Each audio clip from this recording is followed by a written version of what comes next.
See you back here in a bit. Send things over to my good friend, Tucker Carlson. Hey, Martha, thank you. See you in a minute. Well, Good evening and welcome to Tucker Carlson tonight. It is T-minus 1 hour until President Trump's first State of the Union address. The speech will be his best chance, or biggest anyway, to set the agenda in a critical midterm election year. Tonight, our roster of guests is long. It includes Brit Hume, former House Speaker Newt Gingrich, Democratic Congressman Tim Ryan, former DNC Chair Donna Brazile. She'll tell us about the left's 6 separate responses to the speech tonight. Well, former Maryland Governor Martin O'Malley will explain why President Clinton's position on illegal immigration is now considered racist 20 years later. Also on the program, a Republican congressman who says illegals in attendance tonight ought to be arrested on the spot. But first up, an overview. What can we expect tonight from this speech? Fox senior political analyst Brit Hume has seen a lot of them. He has perspective. He joins us tonight. Thanks for coming on, Brit. So, you bet, Tucker. The obvious one, every president goes into these trying to accomplish things, maybe one big thing. What do you think this president hopes to accomplish with this speech? Well, I think he's hoping that he can get the Democratic opposition to warm up to him a bit after a confrontational and quite combative first year in office. He's looking ahead with his agenda in his hand to see what he can get done, and he sees that he can't do it with 50 votes in the Senate, and he might be able to command the House. So he needs to get the Democrats to come along with him.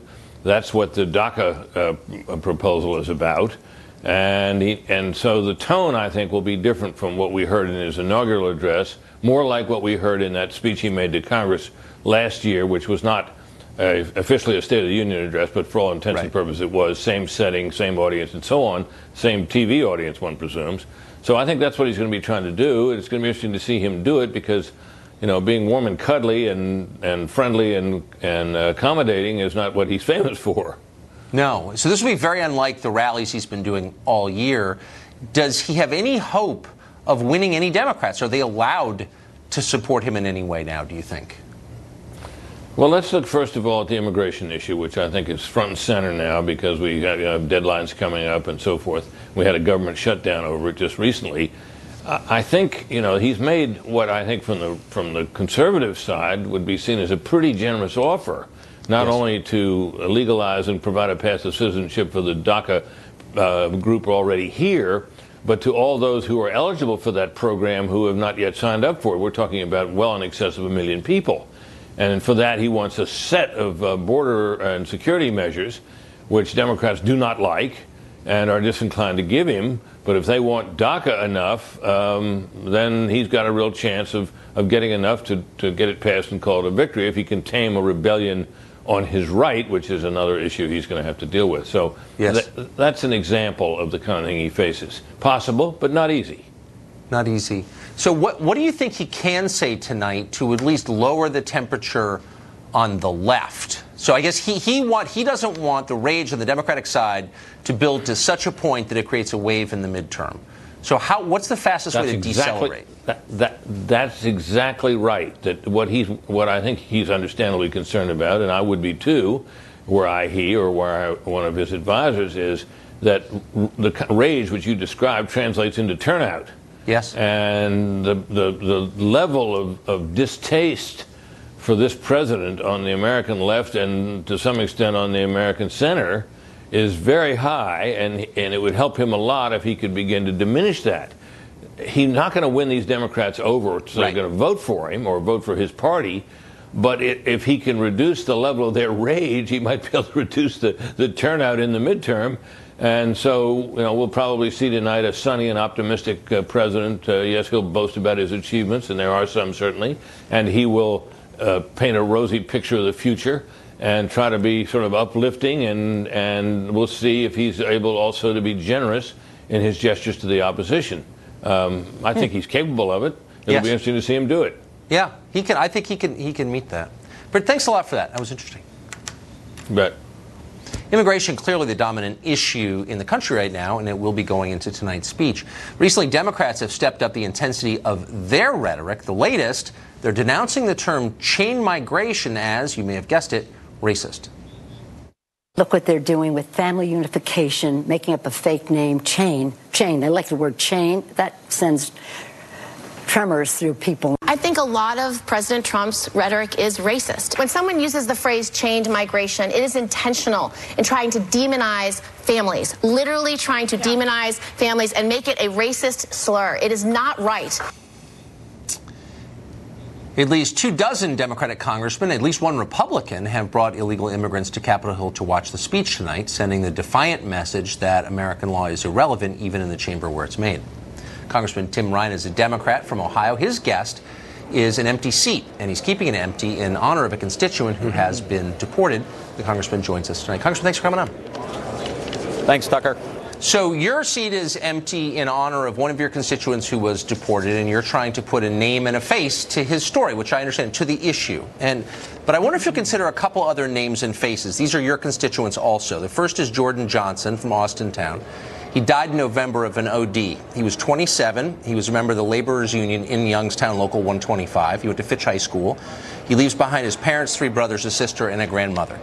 Randy Steeler of Youngstown died in April. He was 55. He played guitar, rode his Harley. He spent 30 years as a truck driver. He was a Steelers fan. Those are names and faces, and I wonder why you're not keeping a seat open to honor them. Well, we've been trying to honor them with our work. If you're talking about the heroin epidemic that's been raging through places like Ohio and New Hampshire and West Virginia, we've been working real hard to get President Trump not just to declare it an emergency, but to put some real resources behind prevention and treatment. And what President Trump tried to do with his health care bill was throwing people off of health care so they would not have the opportunity to get the kind of treatment and recovery that they would need, Tucker. So you honor people through your actions, and yes. I want to honor Amr for sure. But there's Teamsters who aren't getting their pensions. Their pension's going to get cut in half. I want to honor them too. There's coal miners who have lost their pension. I want to honor them too. Well, there's a lot of people I think you should. I think you should to work on their behalf. I think you should, but you're not doing that tonight. Symbolically, and I agree with you, of course, honoring someone is much more than leaving a seat open. But that's what you're choosing to do tonight.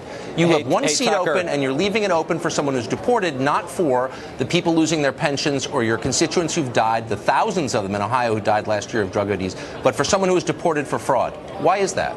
Hey, Tucker, you're talking about this issue. And so, therefore, this empty seat is already working because you're talking about a man who's been in this country for 40 years, American wife, 4 American daughters, paid taxes, was the first business person to move into downtown Youngstown when no one else would to start a business. And we've had a renaissance since then because of his investment. You think it's a good idea, with a case that has a lot of discrepancy to it, for this man not to have a fair hearing of the facts of the case, which is all we asked for? You think it's a good idea that he doesn't even get a fair hearing and he gets ripped from our community and his family? I'm not saying that. America's better than that, hold on. Tucker. Wait, slow down. I'm not saying that. And I have no trouble believing he was a great guy. I think a lot of immigrants, including those here illegally, a lot of them are great people and they work hard. And if they're deported, it's sad. But it doesn't answer the question that what do you do with people who are here illegally? You're a lawmaker. If you don't like the law, you have a chance to change it. You're arguing instead to ignore it. Why? No, I'm not arguing to ignore the law. Yes, you are.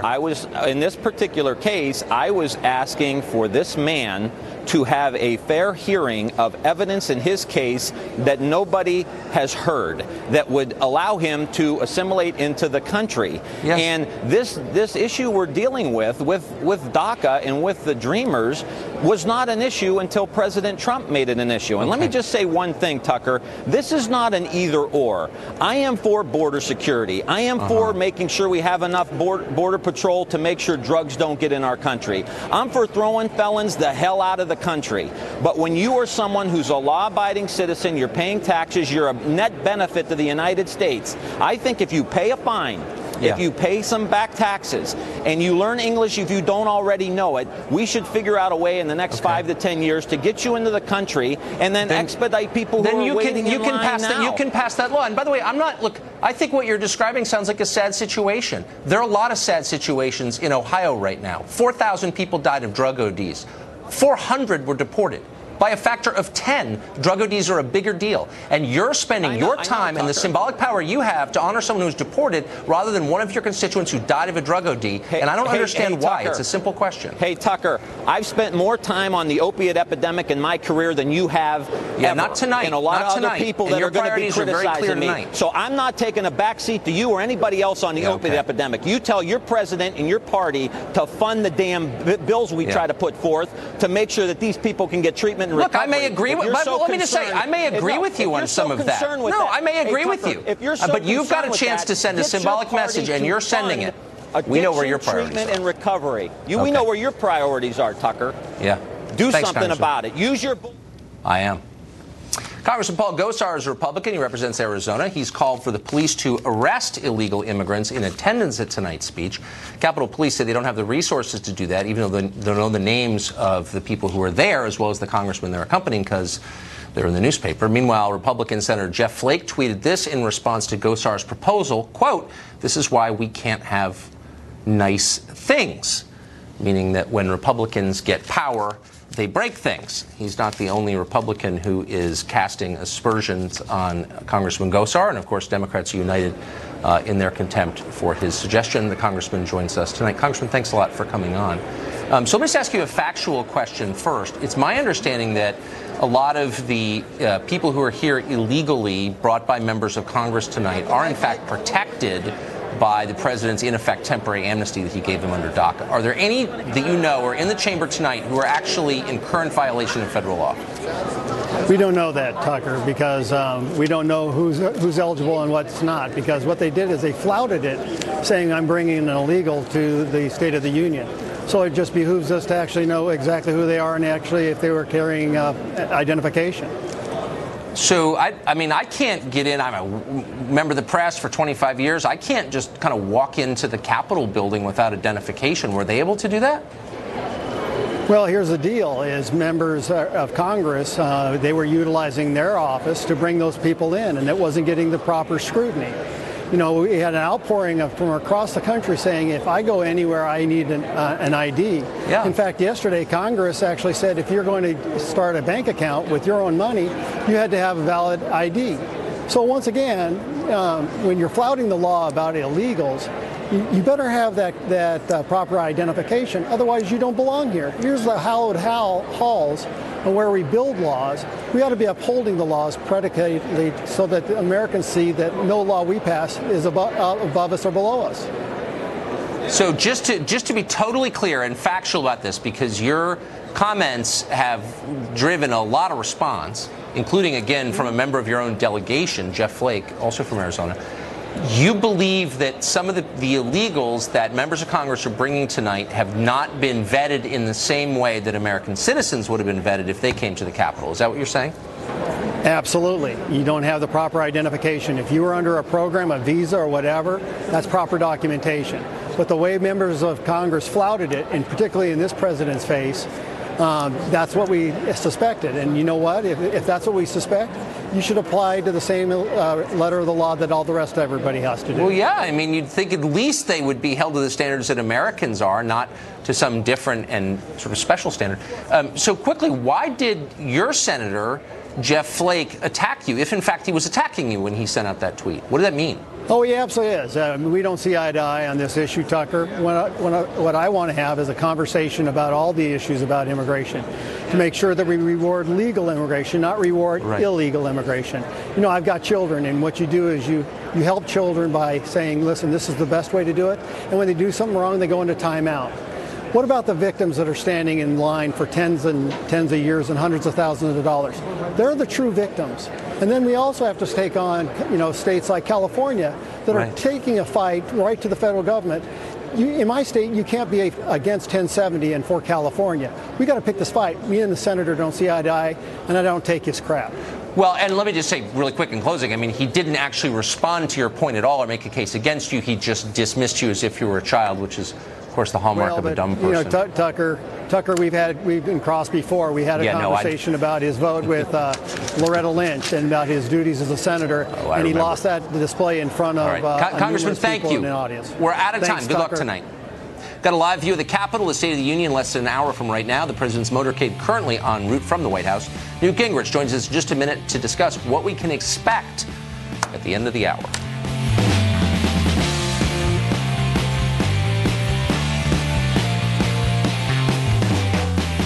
We made a mistake, and we're the first to correct them always. That was not the president's motorcade, but indeed the first lady's you saw a moment ago making its way to the Capitol. The president will be en route shortly. The Capitol gradually filling up in anticipation of the State of the Union, the president's first. The address is just over half an hour away. What can we expect from the president? What's he going to say? How does he connect to his supporters and the large pool of people who don't approve but are open-minded? Maybe not a large pool, but there are some. Former House Speaker Newt Gingrich joins us tonight, a very connected person. You are very connected. What do you think he's going to say, Mr. Speaker? Well, I think this is going to be a speech about America, about our identity as a country. I suspect he's going to talk as President of the United States, not the leader of the Trump faction. I think he's going to say legitimately that the economic policy is working and that people are already seeing it in their pocketbook in ways that are real and vivid and tangible. And I think he's going to call for a bipartisan effort to fix immigration, both in terms of the dreamers, but also in terms of protecting Americans from people who have been here illegally and who've committed crimes. And I think he has several guests. I mean, if you go down the list of who the guests are, he has several guests who had direct relationship to being attacked by MS-13, the El Salvadorian gang, other kind of problems. So I think it'll be a speech designed to set the stage for a year of trying to work on things. I mean, I think Trump understands that the next phase of where he's at is to find a way to do infrastructure that has to be bipartisan, find a way to get to a bipartisan agreement on immigration, but to do it within a framework that's his values and his beliefs. So you say he's going to talk about America as a whole country, not just a series of groups. It's not an identity politics vision. No, if you go back and you look at his inaugural address, which I think is really underestimated and understudied, he talked there about the fact that even at the level of eliminating racism by saying, look, we all bleed the same color blood. We're all related. He said, you cannot be a patriotic American and be a racist. I mean, and I think he will talk about America. I actually thought there was a pretty good preview in Davos, which I think surprised the global elite, because he was unapologetic, but he also wasn't hostile. He said, look, I'm for America first, and I expect Merkel's for Germany first. I am for creating a tax code and a regulatory code that says America's open for business. I hope all of you are going to come and open a factory. And I think that it's that sense of describing who we are as a country. You know, the tax cut, for example, we now have, I think, the lowest level of black unemployment. I think we tied one other time in the last 30 years. Well, that's a real tangible result. For sure. You know. His aides say he's not going to mention Russia. It's not in the text of the speech. Do you think he will not mention Russia for the course of the speech? If I'm guessing, this is a guess, because presidents can change things in the car on the way up. Even now, yeah. My guess is that they reached the conclusion that to have a single word about Russia in that speech guarantees that the New York Times and Washington Post headlines are only about that paragraph, and that they then get to avoid covering things. This is one of the greatest problems the administration has, that its messages have a half-life of a very short time because the elite media hates covering them. And I think actually the great challenge for the president is not tonight. My prediction is this will be a very successful speech. It will come across very well, and it will have a lot of things that most Americans, 60 or 70% of us, can identify with. The real challenge for him is going to be keeping momentum up tomorrow through Sunday and staying on these themes and not getting drug off by the news media, who want to put out some chum in the water and see if they can get Trump to go talk about something that's not productive. So really quick, you've seen a million of these speeches. You've been involved, I think, in the formation of some of them. How much of it is ad lib? Is every word the president speaks? Very small amount is ad lib for a speech that's this important. Now again, Bill Clinton one time was rewriting the speech in the car on the way up. So you can't, Trump certainly has the prerogative, and during the campaign I was with him a couple of times when you would literally be rewriting something as the plane was coming into land to go to some kind of campaign event. It's amazing. But every president occasionally, if you read the text and then you watch the speech, every president will ad-lib something. I mean, they'll get to a point, they'll sense the audience, and they'll follow the rhythm of the audience to some limited extent. But I think these things are pretty well thought of. Most presidential teams understand this is the biggest audience of the year for them. It's their best chance to reach people who normally will not watch them. And therefore, I think they try to think it through pretty carefully. Control it. Mr. Speaker, thank you for joining us. Good to be with you. Appreciate it. Our live coverage of the House floor and tonight's State of the Union continues right after this. In just a few minutes. Even after tonight's speech, Congress will continue to argue over the potential release of the now infamous 4-page memo compiled by Devin Nunes. Congressman David Cicilline is a Democrat representing Rhode Island, the smallest state, but one of the best. He joins us tonight. Congressman, thanks for coming on. My pleasure. Thanks. So at the core of this memo, which I have not read, there are probably a lot of stuff in the memo, but here's what we know is in there. Something that we know is true, which is that Obama officials approached a federal judge and asked for a FISA warrant to surveil Carter Page, who was an advisor to the Trump campaign, on the grounds that he was a foreign agent. He was a spy for Putin's government. Do you think Carter Page was a spy for Putin's government? Well, I can tell you I've read both the Nunes memo and the Democratic memo, so I can't talk about the contents of it. But what we do know is it was a memo prepared by a partisan, by Devin Nunes, who in fact was so partisan in this investigation that he was removed from leading it. It's a summary, or purports to be a summary of classified documents that he's never even read. How many nonpartisans are in Congress? No, my point is, I just don't want people to be confused. This is not an intelligence document. This is a document prepared by a partisan who has already demonstrated his inability to be objective. He recused himself. Wait, but let me finish. And he purports to summarize a set of documents he's never even read. Which is why I didn't ask you a question either about Devin Nunes or about the documents. I'm asking you about publicly available information that is of concern to all Americans. The Obama administration made the case that Carter Page was a Russian agent, and on the basis of that case, spied on the Trump campaign. So I'm asking you, was that legitimate? Do you think Carter Page was a foreign agent? Again, I cannot comment. Why? Because I know that. No, I haven't read any memo. But you haven't read the memo. I've read both memos. I've read the New York Times. I can't comment on... No, but you don't need to have read the memo to know that. No, but you cannot comment on things which potentially are in the memo. On a New York Times story, you can't comment on that? No, I can comment on a New York Times story. And by the way, you just commented on the memo calling it partisan and ridiculous. What I'm saying, I'm talking about what that memo does. Okay, but how about this? Here's what we know. We know that the Obama administration argued that Carter Page was a Russian agent and used that information to spy on the Trump campaign. Is that okay, is my question. What do you think of that? We have in place, and again, I cannot comment about this particular... No, how about what I just said? No, what I'm saying is we have certainly in the public domain an ongoing investigation about Russian interference in our elections. There is a process to conduct that investigation which is underway.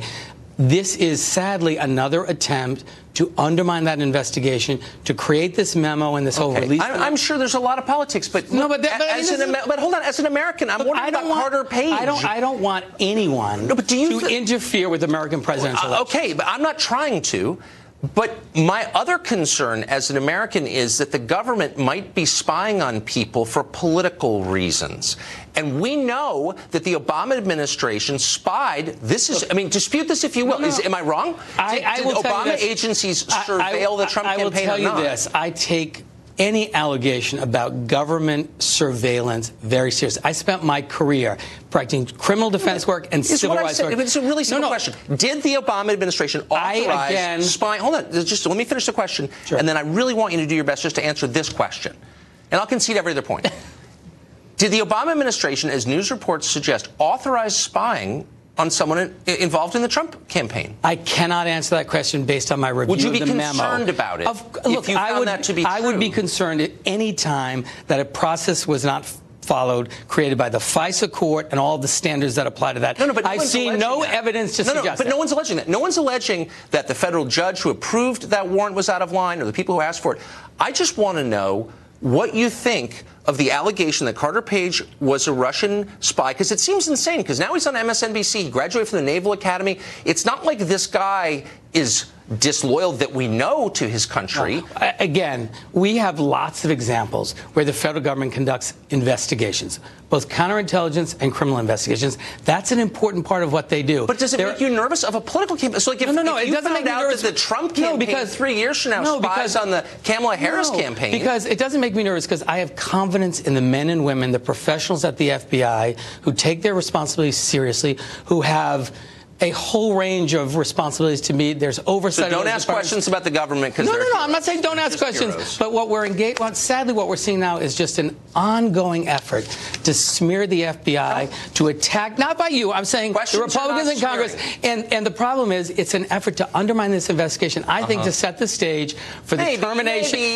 For the firing of Robert Mueller and Rod Rosenstein. These are real questions. I'm a civil libertarian. Democrats used to be. Now they're pure political hacks. But why is that?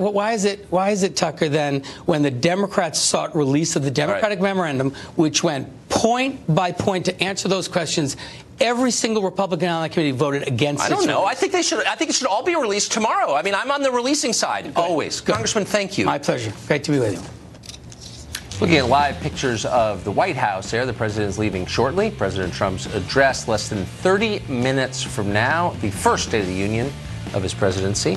Up next, we'll ask a former Democratic National Committee chair what the Democratic Party is going to do in response tonight in the chamber. How will they react? We'll get that next. We're now less than a half an hour from the president's first State of the Union address as president. You're looking live at the White House. The president is about to depart from there. And now we're going to take you live for the first time to the House floor. Hundreds of members of Congress, several dozen illegal immigrants who've accompanied them will watch the president's address. Speaker Paul Ryan is about to call the House to order. Will there be no fewer than 6 responses to the president's address from the left? One of them has already happened last night. Celebrities and activists, 2 categories that have become virtually the same, gathered in New York for the so-called People's State of the Union address. Here's part of it. As we seek to rid ourselves of Trump, we must also cleanse our American soul of its white male privilege, its voracious greed, and its enforced ignorance. Don't feel complacent about the Trump administration's dismal approval ratings right now until he and his whole racist crony cabinet are out of power. Donna Brazile was famously chair of the DNC during the 2016 election. She recently wrote and released a terrific book called Hacks about that race, and she joins us tonight. I just got to ask you, Donna, the first question. When people look at Michael Moore, do you think anybody says, I'm kind of on the fence, but that guy looks such a great guy, such a happy person. Whatever he's into, I'm going to be into. Well, you know what? Is there anyone who thinks that? You know, Tuck, I watched a little bit of it. It's like an old-time revival. Yes. I mean, the Democratic Party is going through a period where there's so much excitement. The resistance is getting stronger. And so to have people like Michael Moore and others, look, we cannot afford to get rid of anybody. We need more people. In fact, there's an opening for you, Tuck, if you want to come on over. Come because on. I listen to what your leaders say, and I'm excluded on the basis of things I can't control. Like what? Well, Michael Moore? Michael Moore has he has the same tools in his toolbox. Come on. Yeah. I don't need to open up your So, but it's interesting. No, but there's a legitimate question here, which is, so the Democratic Party and the left is united in dislike of Trump. I understand that. And this has happened on the right, too, with Obama or Clinton or whatever. But it doesn't answer the question of who's in charge, really. What does the Democratic Party stand for? If you could point to one person who embodies the values of the party right now, who'd it be? Well, tonight you're going to hear from 2 of our rising stars, Joe Kennedy and Elizabeth Guzman. They represent the future of the Democratic Party, and they're going to talk about how to build an economy that works for everyone, not just the top 1%. The Democrats are coming out of the wilderness, but we're coming out with a message that will resonate with the American people who work paycheck to paycheck, who want to see more than a trickle-down tax cut. So I hear that and I say the message, okay, so here's a party that nominated the wife of a former president, and now the response is one of the Kennedys, I think, well, I guess it's a hereditary position leading the Democratic Party, is it? Well, you know what? The Kennedy family, like the Clinton family, like the Dole family, like the Bush family, these are families that have dedicated themselves to public service. I am very excited about hearing Joe Kennedy III. But that seems more the past than the future, doesn't it? But I've heard he's a great guy for whatever it's worth. Elizabeth Guzman, I mean, she is a rising star. We have so many rising stars, young people who are running for office. You know, we have a record number of women who are running this cycle as well. So keep the door open, Tucker. You can come Anyone in. from the Mondale family? Well, not that I know of. Okay, but, just checking. Oh, so a couple years ago, we got Jimmy Carter, we got Al Gore, we got a lot of people. It's exactly the greatest. It's great. So at one of President Obama's State of the Union addresses, famously, a member from South Carolina, Mr. Wilson, jumped up and said, "You lie." And was basically jumped on by people from both sides on the basis of the fact that was not civil behavior. Correct. Do you think you're going to see something like that tonight? Are you going to see open expressions of rudeness? No. First of all, the party really believes in civility, and Leader Pelosi has already, the Democratic Party, Leader Pelosi has already said, look, the members are coming. They're coming with undocumented dreamers and others, immigrants. Immigrants are the foundation of our society, the foundation of our country. Many of the members are bringing their constituents to the State of the Union. The president will have a gallery full of people. This is a night for President Trump to pivot, to talk to all of the American people, not just his base. He has a unique opportunity to not just sell what he's accomplished, but to reach out to Democrats. Do you think illegal aliens, people who are non-citizens here illegally, are they part of the, quote, American people? You know, I know a lot of undocumented immigrants who are here, who are trying to find a path to citizenship. They're paying taxes. We want them to come out of the shadows. I do believe tonight the president can send them a message. He can send a message to people who are, you know, serving as firemen, they're policemen. These dreamers are in college, they're doctors. But what message should he send to people who aren't citizens, can't vote, and shouldn't be here in the first place? Well, come on, Tucker. Some of them came with their parents. Well, I think some of them are really nice people. We should not penalize them. I'm not saying we should, but do you think they're the same as citizens? You know, it's time that we embrace what Ronald Reagan was able to accomplish in 1986 with the immigration bill. And if we do that, I think, come on, I'm trying to channel my inner Reagan. If we do that, the Democratic Party will rule until the sun goes dark. Well, we got a supermoon coming tomorrow. Donna, we're out of time, but I love your way with words. Thank you for coming on tonight. It's always a pleasure to be with you. Hey, the door is open. You make a bitter medicine palatable, and I appreciate it. The door is open. I know it is. Not coming. We're still waiting for the president to depart for the Capitol. Meanwhile, Fox News contributor Pete Hegseth, who more than capably hosts Fox and Friends Weekend, you see him every Saturday and Sunday, just published a piece warning that the president's speech tonight could lock him into a bad immigration deal if he's not careful. Very smart piece. We want to have Pete on to explain what he meant by that. Hey, Pete, what did you mean by that? What I mean is the president has gotten it right every time he's remembered the forgotten man. And this opening bid from the White House, which gives, let's call it what it is, it's amnesty to 1.8 million illegal immigrants, whether justified or so, some portion of that, to focus on that, to let that be the fulcrum on which the deal lasts, I think could turn off a lot of Trump supporters who this president who said, we elected you to put us first, not illegal immigrants. So if you're going to cut a deal, make sure that you secure the border first, that you end chain migration first, that you end the visa lottery program first because Tucker, we all know what the swamp does. The swamp will do everything they can to undo this. I trust President Trump and his approach on immigration reform. I don't trust the permanent Washington bureaucracy, Capitol Hill, and future presidents who will attempt to undo it if given the chance. So, to me, this opening bid, I think we should reserve judgment on the entire deal until its future manifestation. But right now, it's not I agree with that. But so as you know the president, you're a Trump supporter. I think you understand his voters well. Yep. If the final deal gives citizenship to over 2 million illegal immigrants and allows chain migration to go on, for the next 10 years, say, increasing that number much higher than that, is that going Is that going to be adequate? Is that okay for Trump voters? What are they going to think of that? I think that's a non-starter. I think a pathway to legalization is one thing. A pathway to citizenship and voting citizenship is another, let alone not just Dreamers, but also the chain migration that comes with the next. If you don't, chain migration is the big one, Tucker. If you don't, you can have a wall all day long, and a wall is extremely important, and Trump supporters expect that. But if you don't curtail chain migration, then you don't ultimately solve this problem because you have no control over your immigration system. You don't know who's coming and going. There is no merit. You talk about it a lot in your program, merit-based immigration, understanding who's coming into your country. He was elected to do just that. Standing on that firm ground is critical. You know, Joe Kennedy's going to talk about promises made versus promises kept in the Democratic response. President Trump has made a lot of promises, and he's kept them so far. And when he's kept them, his voters have stayed with them. This is the big issue that's differentiated him from the Republican establishment. Tax cuts and health care, Republican orthodoxy. Immigration, it's where he's cut against the grain. Standing strong on that has always benefited him. We know the Democrats are going to resist him, Tucker. Even on a good deal, they've said he's a white supremacist. We can tease that out all day long. Let's work on a deal that understands the rule of law, patriotism, citizenship, sovereignty, and doesn't give away amnesty to folks who are here illegally. He just didn't run on that. No, he didn't.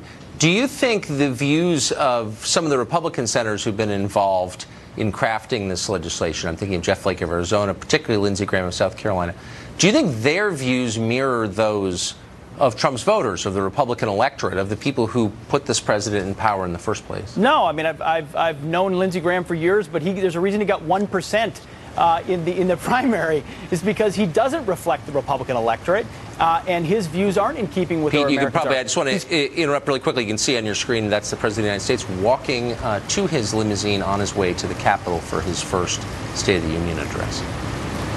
I'm sorry, Pete, go ahead. Absolutely, and you can imagine the weight of the world is on him. What he says tonight will stick with him as it pertains to a deal on immigration. He's going to talk about bipartisanship.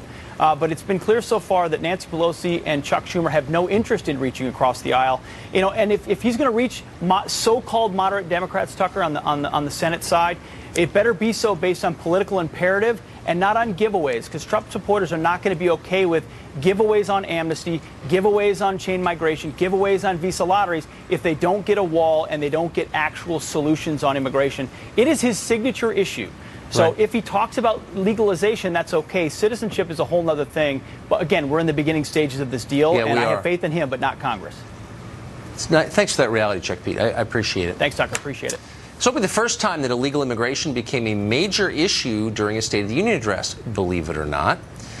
23 years ago, then President Bill Clinton, you may remember this, said this. Watch. All Americans, not only in the states most heavily affected, but in every place in this country, are rightly disturbed by the large numbers of illegal aliens entering our country. The jobs they hold might otherwise be held by citizens or legal immigrants. The public service they use impose burdens on our taxpayers. That's why our administration has moved aggressively to secure our borders more, by hiring a record number of new border guards, by deporting twice as many criminal aliens as ever before. It is wrong and ultimately self-defeating for a nation of immigrants to permit the kind of abuse of our immigration laws we have seen in recent years, and we must do more to stop it. Well, I happened to be there that night, and I remember vividly many Democrats, many people, including Nancy Pelosi, who's still in Congress, cheering that speech. They would now say the rhetoric you just heard is white nationalism.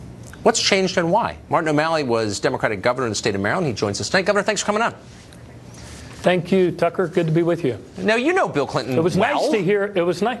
I know him. Well, whoever knows Bill Clinton well. It was nice to hear a president of the United States acknowledge that we're a nation of immigrants, though. Yeah. I mean, it depends what you mean by that, but it's right. I mean, basically right.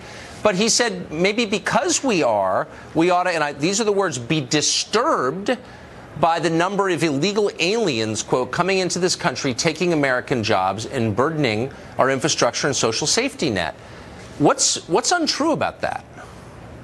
Well, you know, I didn't research where we were in 1986 on this, but I can tell you that right now the number of foreign-born people in the United States is about what it was in 1925 when my grandparents, both of my grandfathers, were fighting in the First World War, both of them sons of immigrant people. So Tucker, I think that the trick tonight that I think Donald Trump is trying to pull off is he needs to shift.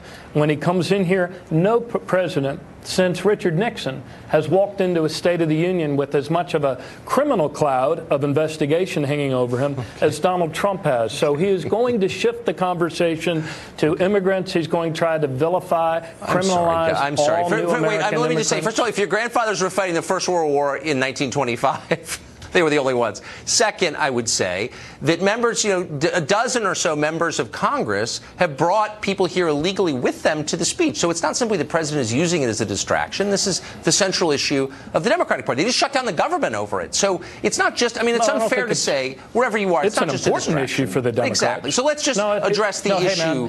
Let's just hit it head on. What do you think of President Clinton's remarks? They seem reasonable to me, but do they seem reasonable to you is the question. No, I don't believe that immigrants steal our jobs. I don't believe that that's true. I believe that in any study, reputable study you look at, you see that our country as economy actually depends on a certain level of immigration. And it's my hope that members of both parties will be able to put forward yet again another compromise, and hopefully the president will take it. But is it that simple? So that look, I don't think anybody. I agree with you. There are upsides of immigration, but here's Paul Krugman. You know Paul Krugman, quote, "Immigration reduces the wages of domestic workers who compete with immigrants. The fiscal burden of low-wage immigrants is pretty clear." Is there any downside economically at all to having a lot of low-wage labor in your country from other countries? Look, that's not the problem we have. Last year, net immigration from Mexico was, I think, less than zero. So, look, the problem isn't that we have all these Mexicans coming into our country. But I didn't say that. I'm asking you an economic question. Do you take it seriously? Is that something that you're concerned about at all? Is that an issue? It was an issue for Paul Krugman. It was an issue for Bill Clinton. It's an issue for a lot of voters. Do you think that's a real issue, or is it just nativism and bigotry? No, not. I think right now it's nativism, and I don't believe that we have a level of immigration that hurts wages. I think what hurts wages is to force people to live in the shadows of our economy and not be able to live in the full light of citizenship, where they can actually, get paid a decent wage for a decent day's work. That's what's a drag on our wages, Governor, and that's the big problem our country faces. Stagnant I appreciate your coming on growth. tonight. Thank you. Thank you, Tucker. You're seeing the motorcade right there, right through the center of Washington. We're in the final countdown to the president's first State of the Union address. For a preview of the president's remarks, we're joined by two of the best connected and most seasoned political watchers in Washington. Fox chief political anchor and special report host Bret Baier, as well as Martha MacCallum, host of The Story with Martha MacCallum. It's great to see you both. So what can we expect? What are we going to see in just a minute? Well, I'll tell you, it's going to be exciting. His first official State of the Union address. Obviously, we had a joint session of Congress speech last year. But as you take a look at the second lady, Mrs. Pence, getting to the box there, you will see this president, we saw him today, energized, trying to, as he says, unify a country that's pretty divided right now. Absolutely. And we talked a little bit about immigration and just general issues in terms of what he's going to be talking about tonight. But the president this afternoon was very relaxed. When I'm looking at some of the faces as we watch everyone filling into the crowd there. You saw Trey Gowdy, who, of course, has been very involved in the investigation that's going on. And then you see the Kamala Harrises and the Cory Bookers, who are hoping that someday they're going to be in the position the president's in right now. But the president seems largely, at the moment, today, unrattled, very focused on this speech, and very much wanting to give America a unified future and to set the tone of an America that's safe and strong going forward. So both of you mentioned the theme of unity, bringing the country together. You think the White House sees that as kind of the overall biggest task they face? I think so. I think they're going to try to hit on elements that they believe they can get some Democrats to sign on to. Infrastructure, some deal on immigration, as you take a look at the motorcade making its way up Pennsylvania Avenue. And eventually, the First Lady will take her position with some guests that we're told will be a part of this speech tonight. I think when you think State of the Union addresses, Tucker, it's not usually the most decorated speech that we always point back to of a presidency. But this presidency is looking to this speech to get beyond the day-to-day story of the day, which has been the investigations, and Democrats who have really stood up to this president and not really said they were going to work with him. So there's so much pageantry and tradition attached to this speech. Unpack some of it for us. Like what's the protocol? What happens first in the chamber? Well, we're going to see the Sergeant at Arms as he calls the meeting to order, essentially. We've already seen Paul Ryan, the Speaker of the House, and the Vice President, Mike Pence, up on the podium. The President will come in. As we know, we will watch him shake hands. There's always some jockeying on the aisles. We've already seen everybody trying to get into the right position so that they might be able to shake the President's hand. It's also interesting to watch to people who don't want to be on the edge of the aisles as they walk in. We know that there's several members who are not going to be there tonight on the Democratic side. Members of the Congressional Black Caucus in particular who've decided that they don't want to be there. They say the president, they believe, doesn't respect them. So there's going to be some empty seats in the House tonight as well. Right now you see the U.S. Supreme Court justices, Chief Justice Roberts there. Not all of the Supreme Court justices, again, will be seated here at this speech. And in the back you see Neil Gorsuch, and that is one of, obviously, this administration's, this president's biggest conservative wins, is getting Neil Gorsuch, now the fourth Supreme Court justice there on the end, to sit on this court. So what is, if you were to kind of sum up the Democratic response, I know there are a bunch of different Democratic responses, but thematically... Five.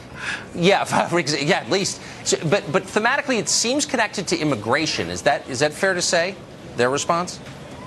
Yeah, we're going to hear from Joe Kennedy III, definitely a shining, bright young star on the Democrat side. He's an interesting choice for tonight. He's 37 years old, graduate of Harvard and Stanford, and he is clearly somebody that they would like to shine for them tonight. As we all know, it's a difficult spot.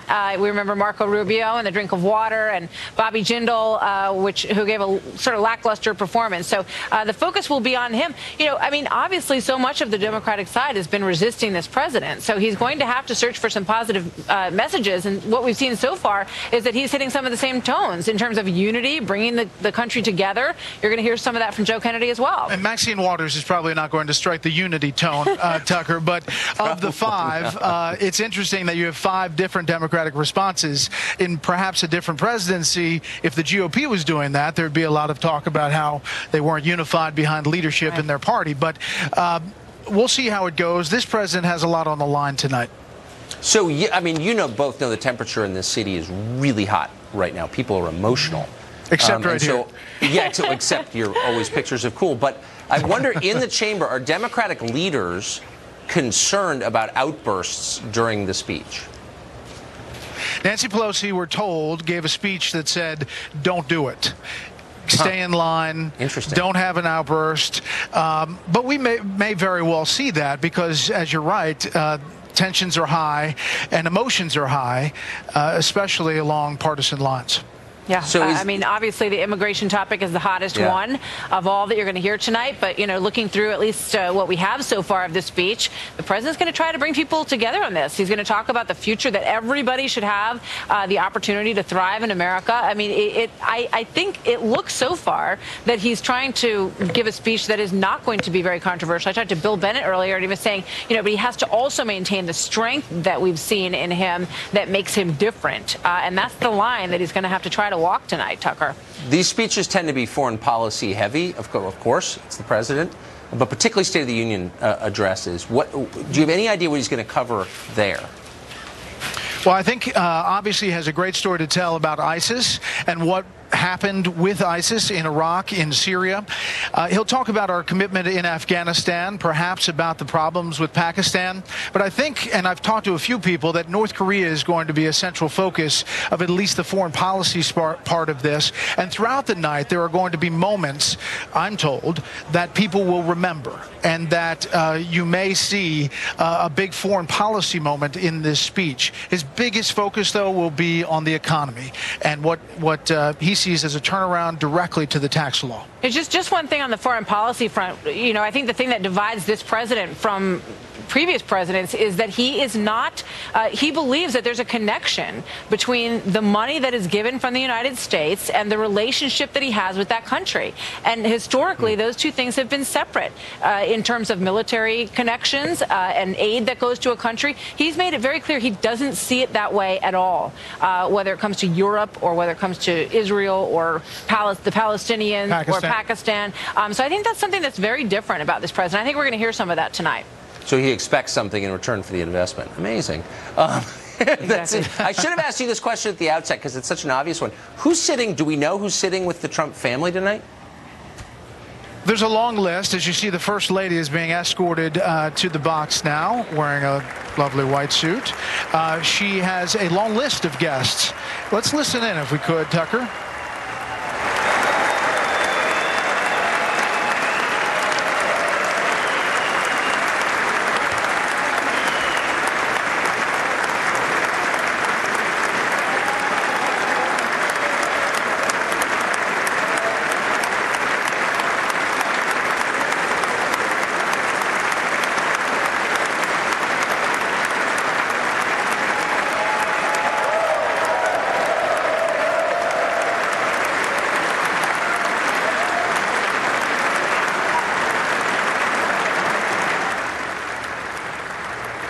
Obviously watching the First Lady of the United States, Melania Trump, just entered the chamber.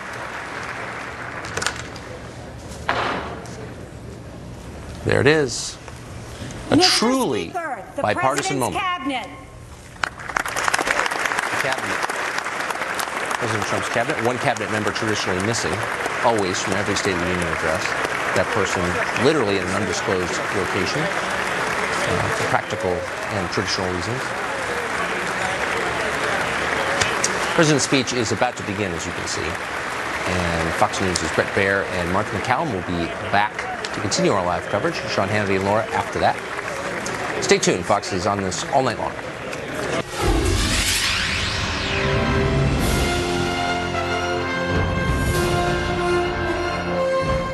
A live look here on Capitol Hill, a beautiful but crisp evening here in the nation's capital, as we are now just moments away from President Trump delivering his first official State of the Union address. Good evening from Washington. I'm Brett Baer. And I'm Martha McCallum. President Trump is set to enter the House chamber, like so many before him, to the familiar call of the Sergeant at Arms, announcing the President of the United States to the Speaker of the House and to the American people. We have full slate of analysts ready to preview and then break down both the president's speech and the Democrats' response. But first, let's get to the chief White House correspondent, John Roberts, to set the stage for us from the North Lawn. Good evening, John. Brett, good evening to you and to you as well, Martha. I think it's safe to say that the president's first year in office was all about tough partisan issues like Obamacare and tax reform that he needed to get his own party on board to try to pass. And as we saw, didn't get very far with Obamacare repeal and replace. Year two of the Trump presidency, we're told by the White House, is going to be all about shifting gears to issues that he thinks he can get bipartisan support on. Throw down the gauntlet to Democrats to work together with him for the good of the country. First and foremost among those issues will be infrastructure. The president thinks there's a good opportunity to have Democrats work with him on that. He also wants to get a deal on DACA as sort of a starting point for broader immigration reform, though no question that's going to be a tougher lift than infrastructure. As for the Democrats, no sign at this point that the leadership is willing to work with the president, saying that his immigration proposal on DACA is a non-starter, also voicing a lot of skepticism about what the president may have in mind on infrastructure. One thing that I'm told to pay special attention to tonight, Brett and Martha, is the section on North Korea. I'm told the president will have very tough language, but also go down the road of something of a new approach on North Korea. So something to watch closely for this evening. John Roberts, live on the North Lawn of the White House. John, thanks. We're looking live in the House chamber and the president's cabinet coming in. There you see the U.S. ambassador to the United Nations, Nikki Haley, who's been very forceful on North Korea, Iran, and other issues at the U.N. Small Business Administration, Linda McMahon right behind her, Ben Carlson of HUD, as you can see, as well, as they gather, and Rex Tillerson in the foreground there. So while we wait, let's bring in our special State of the Union extended panel. Chris Wallace, host of Fox News Sunday. Dana Perino, co-host of The Five. Molly Hemingway, senior editor at The Federalist. Juan Williams, columnist with The Hill and co-host of The Five. And senior political analyst Britt Hume. Britt, you've been through a lot of these. We see them. We see the pomp and circumstance. This seems like a big moment for this president in this moment in time in Washington.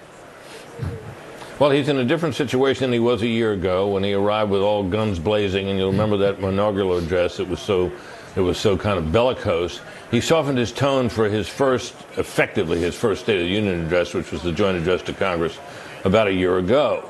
Now he's in a different situation than he was at the end of last year. He can't get bills through Congress with 50 or 51 votes. He needs 60, which means he needs Democrats in a way that he really didn't as much in his first year. And I think tonight will be a lot about trying to soften his image in their eyes and make them think, well, this is a guy, we may not agree with him, we may not even like him, but we can do business with him. And I think that's where he will try to take the speech tonight. And it'll be interesting to see if he can do it. My guess is he probably can make a little headway, but the intense feeling about him is pretty strong. It would help him a lot if he could diminish the rage. We'll see if he can. Chris Wallace, quick thoughts as we understand the president is on his way to the chamber. Well, real quick, look, we're going to have plenty of time afterwards to talk about what the president said in his speech. For all the talk about a divided Washington, I've been covering these for more than 35 years, and I always get kind of a chill to see the entire government of the United States, the Congress, the executive branch, the president and his cabinet, the chiefs of the staff of the various military services, the Supreme Court, the diplomatic corps. This is a moment, particularly before the speech starts, to celebrate the extraordinary government that we have and what the founders put together. It's all in this room. And it is. And senators, House members, a few Democrats decided, some 12 House Democrats decided not to show up tonight. As we mentioned before, there will be 5 Democratic responses after this speech. We're moments away from Paul Irving, the House Sergeant at Arms, announcing the President of the United States. Mr. Speaker, the President of the United States.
You see some folks there crowded on the line to get a handshake.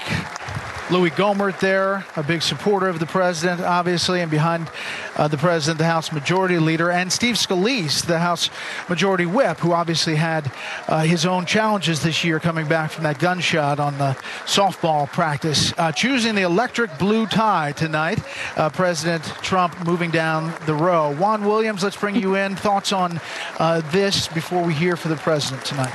Well, I think for the Democrats, there's great hope that this might be an opportunity for the president to offer a reprise of the kind of positive, optimistic attitude that he offered at Davos. And we know that Gary Cohn, who was so instrumental in that presentation where he talked America first, but not America alone, has also had a hand in writing this speech, along with Stephen Miller, who is typically the more aggressive, more populist energy, if you will, behind the pen.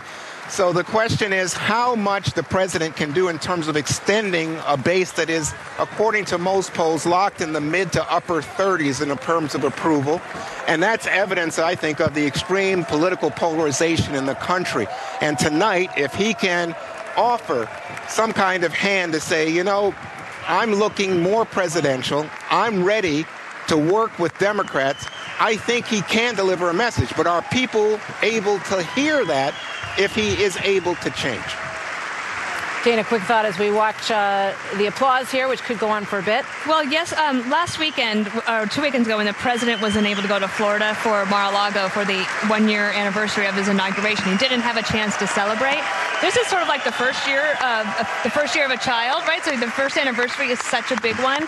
The staff has worked so hard, and they actually have the wind at their back with a lot of accomplishments that a year ago, when he gave his joint session of Congress speech, I don't think they knew what they were going to be able to do, but they've accomplished a lot. Molly, quickly, I should point out the Fox News poll has approval at 45%, and they've seen some numbers moving, which the president and his party are happy about.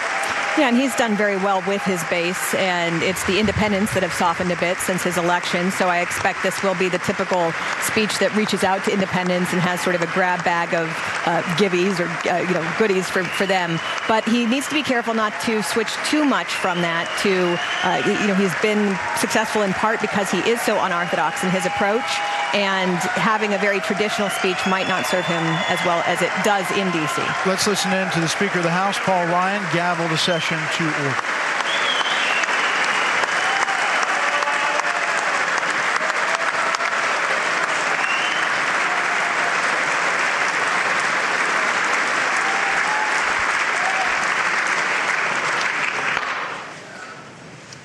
Members of Congress, I have the high privilege and the distinct honor of presenting to you the President of the United States.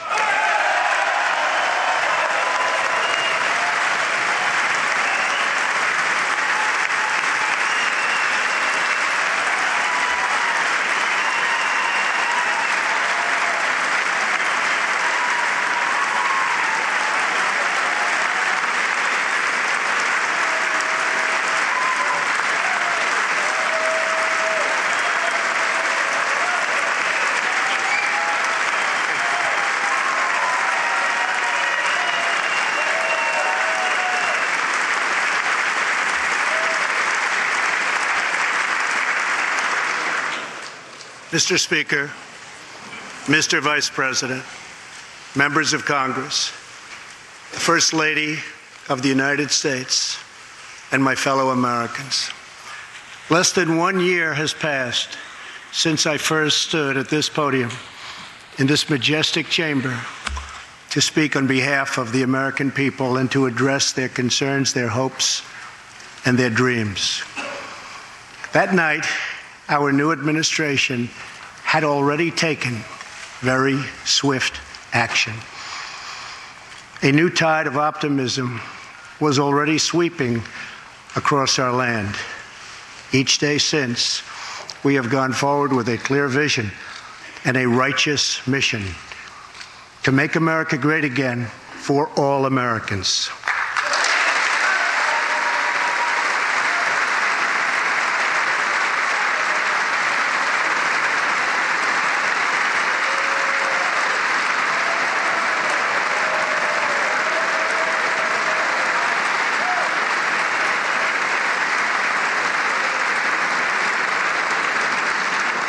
Over the last year, we have made incredible progress and achieved extraordinary success. We have faced challenges we expected and others we could never have imagined. We have shared in the heights of victory and the pains of hardship. We have endured floods and fires and storms. But through it all, we have seen the beauty of America's soul and the steel in America's spine. Each test has forged new American heroes to remind us who we are and show us what we can be. We saw the volunteers of the Cajun Navy racing to the rescue with their fishing boats to save people in the aftermath of a totally devastating hurricane. We saw strangers shielding strangers from a hail of gunfire on the Las Vegas Strip. We heard tales of Americans like Coast Guard Petty Officer Ashley Leopard, who is here tonight in the gallery with Melania.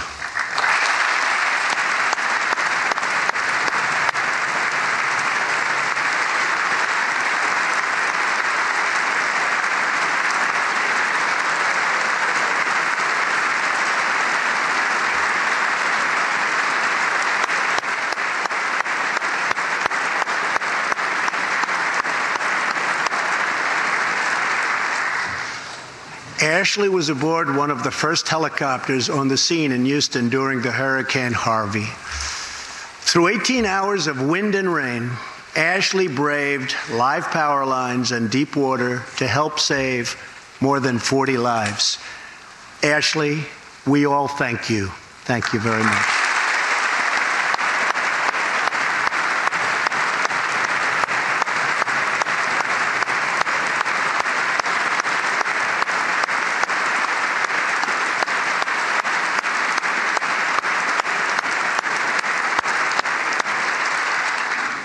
We heard about Americans like firefighter David Dahlberg. He's here with us also. David faced down walls of flame to rescue almost 60 children trapped at a California summer camp threatened by those devastating wildfires. To everyone still recovering in Texas, Florida, Louisiana, Puerto Rico, and the Virgin Islands, everywhere, we are with you. We love you, and we always will pull through together, always.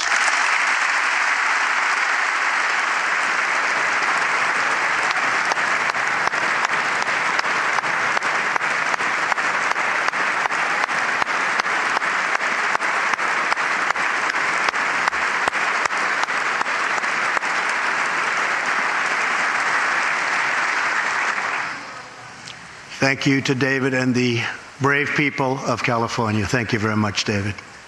Great job. Some trials over the past year touched this chamber very personally. With us tonight is one of the toughest people ever to serve in this House. A guy who took a bullet, almost died, and was back to work 3.5 months later. The legend from Louisiana, Congressman Steve Scalise.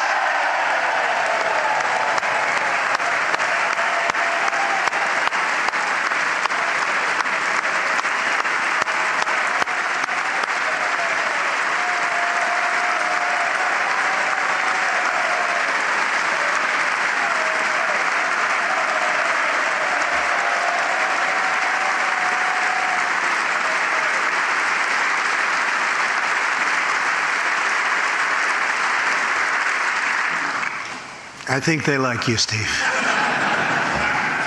We're incredibly grateful for the heroic efforts of the Capitol Police officers, the Alexandria Police, and the doctors, nurses, and paramedics who saved his life and the lives of many others, some in this room. In the aftermath, yes.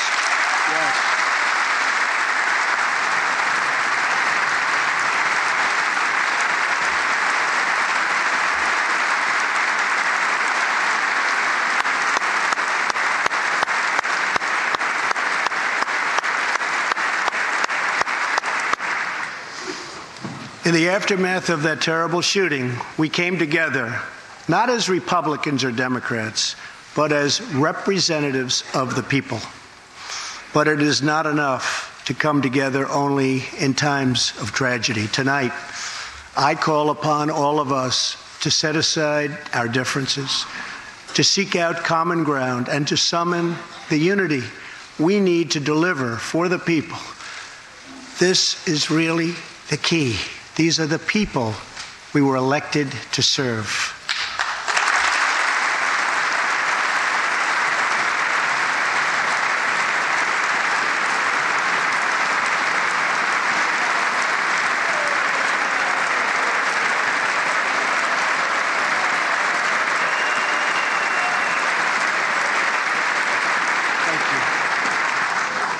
Over the last year, the world has seen what we always knew, that no people on earth are so fearless or daring or determined as Americans.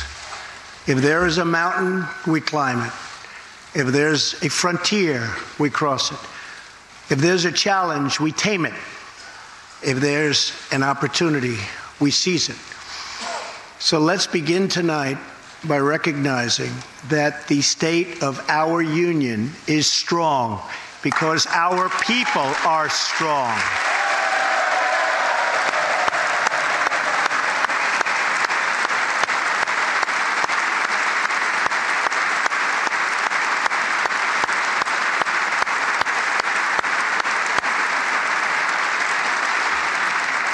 And together we are building a safe, strong, and proud America.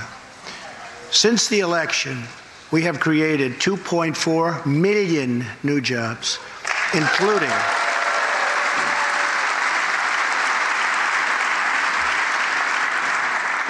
200,000 new jobs in manufacturing alone. Tremendous number. After years and years of wage stagnation, we are finally seeing rising wages.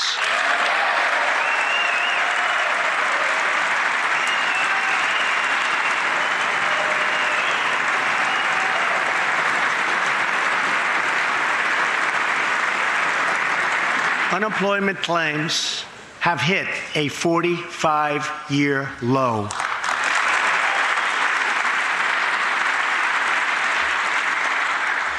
And something I'm very proud of, African American unemployment stands at the lowest rate ever recorded.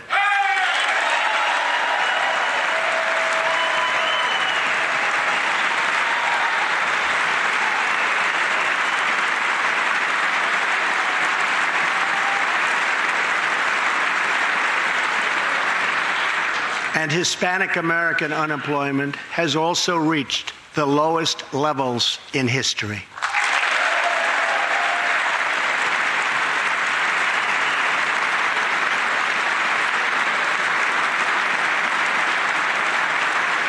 Small business confidence is at an all-time high. The stock market has smashed one record after another, gaining $8 trillion and more in value in just this short period of time. The great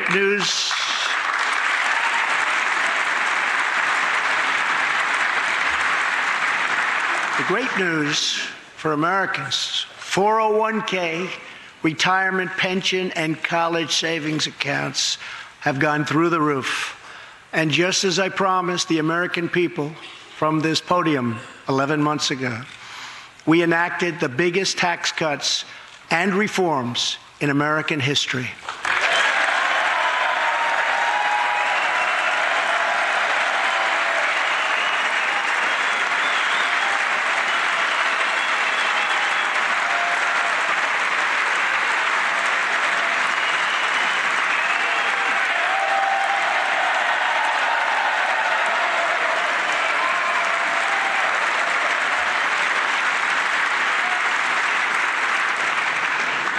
Our massive tax cuts provide tremendous relief for the middle class and small business.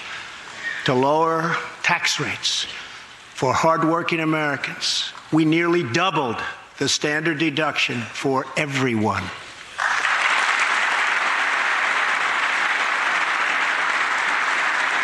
Now the first $24,000 earned by a married couple is completely tax-free.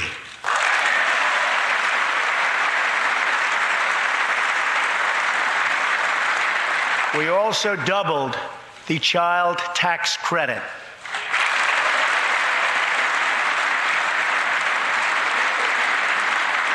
A typical family of four making $75,000 will see their tax bill reduced by $2,000, slashing their tax bill in half.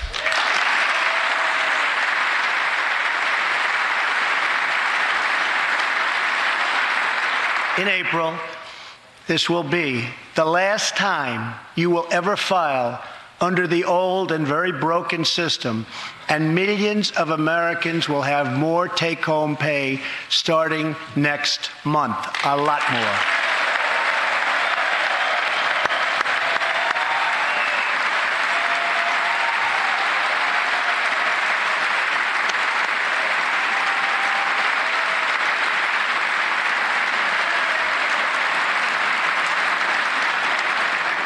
We eliminated an especially cruel tax that fell mostly on Americans making less than $50,000 a year, forcing them to pay tremendous penalties simply because they couldn't afford government-ordered health plans.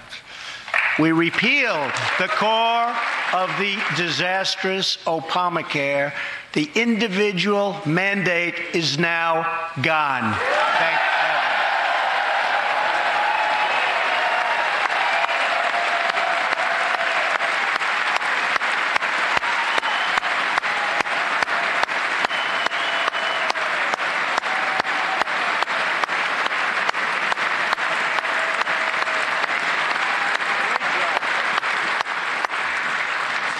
We slashed the business tax rate from 35% all the way down to 21% so American companies can compete and win against anyone else anywhere in the world.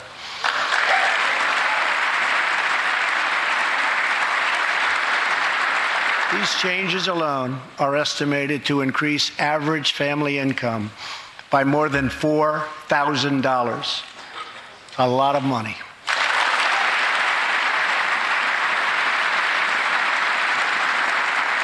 Small businesses have also received a massive tax cut and can now deduct 20% of their business income.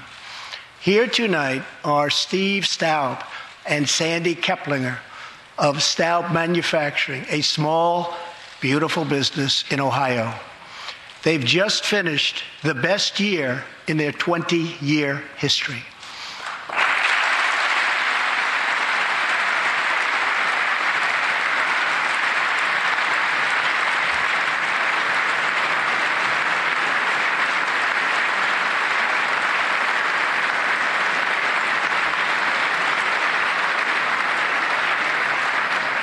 Because of tax reform, they are handing out raises, hiring an additional 14 people, and expanding into the building next door. Good feeling.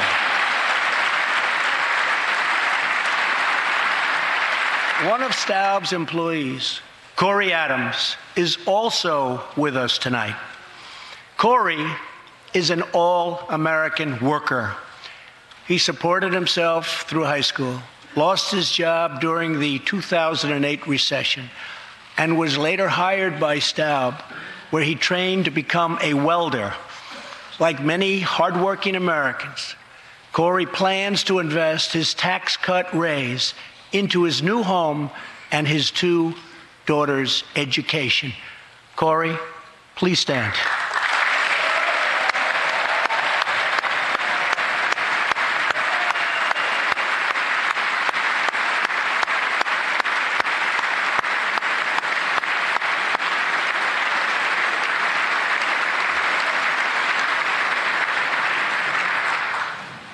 And he's a great welder. I was told that by the man that owns that company that's doing so well. So congratulations, Corey. Since we passed tax cuts, roughly 3 million workers have already gotten tax cut bonuses, many of them thousands and thousands of dollars per worker, and it's getting more every month, every week. Apple has just announced it plans to invest a total of $350 billion in America and hire another 20,000 workers.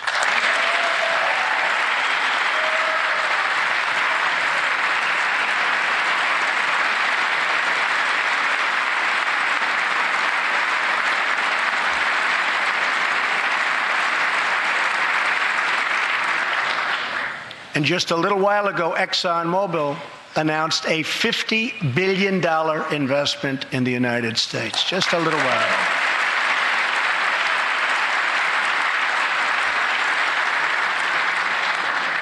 This, in fact, is our new American moment. There has never been a better time to start living the American dream. So to every citizen watching at home tonight, no matter where you've been or where you've come from, this is your time. If you work hard, if you believe in yourself, if you believe in America, then you can dream anything. You can be anything. And together, we can achieve absolutely anything.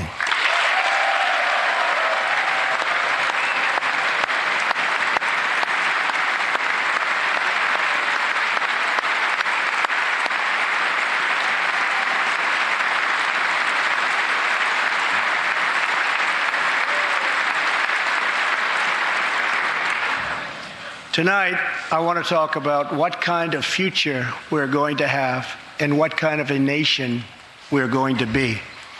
All of us together as one team, one people, and one American family can do anything. We all share the same home, the same heart, the same destiny, and the same great American flag.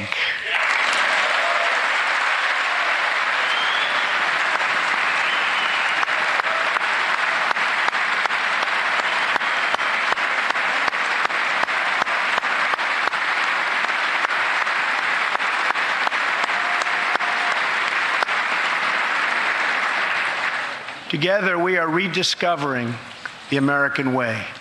In America, we know that faith and family, not government and bureaucracy, are the center of American life.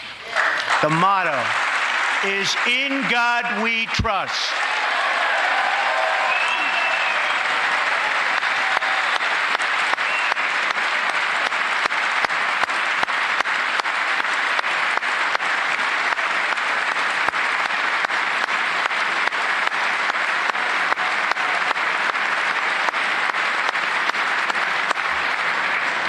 And we celebrate our police, our military, and our amazing veterans as heroes who deserve our total and unwavering support.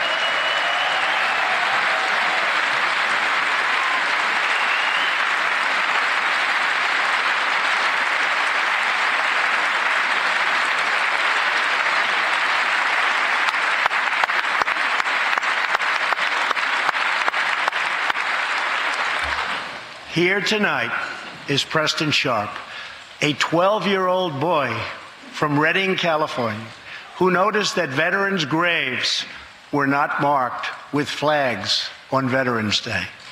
He decided all by himself to change that and started a movement that has now placed 40,000 flags at the graves of our great heroes. Preston, a job well done.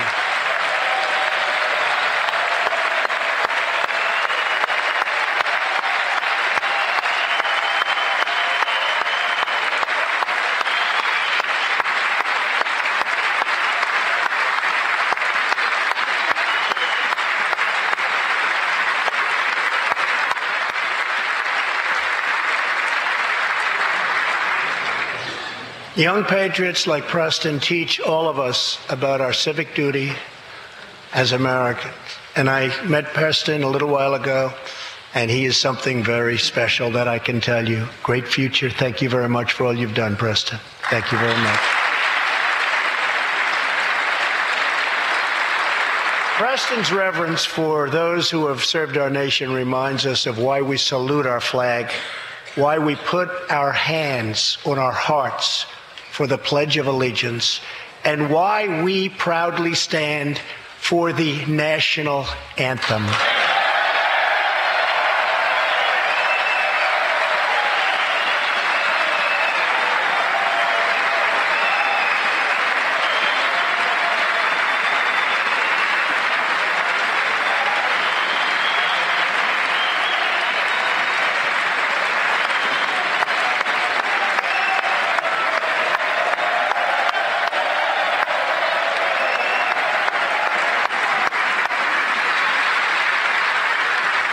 Americans love their country, and they deserve a government that shows them the same love and loyalty in return. For the last year, we have sought to restore the bonds of trust between our citizens and their government. Working with the Senate, we are appointing judges who will interpret the Constitution as written, including a great new Supreme Court justice and more circuit court judges than any new administration in the history of our country.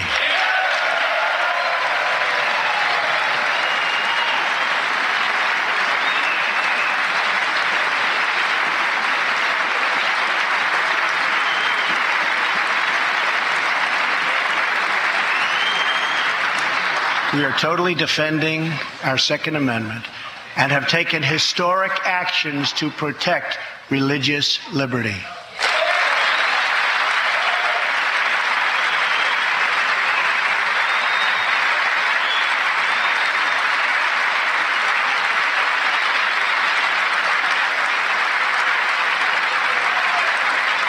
And we are serving our brave veterans, including giving our veterans choice in their health care decisions.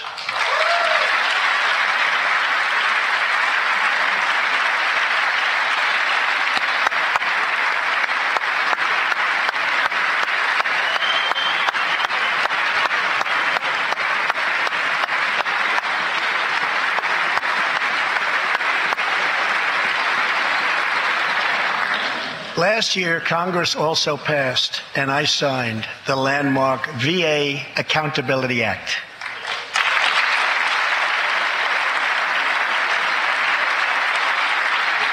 Since its passage, my administration has already removed more than 1,500 VA employees who failed to give our veterans the care they deserve, and we are hiring talented people who love our vets as much as we do. And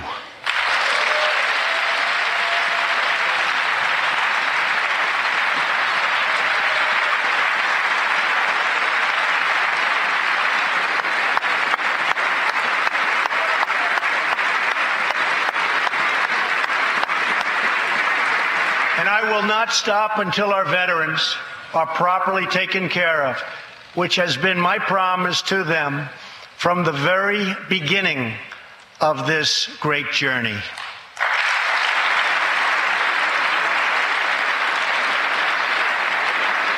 All Americans deserve accountability and respect, and that's what we are giving to our wonderful heroes, our veterans. Thank you.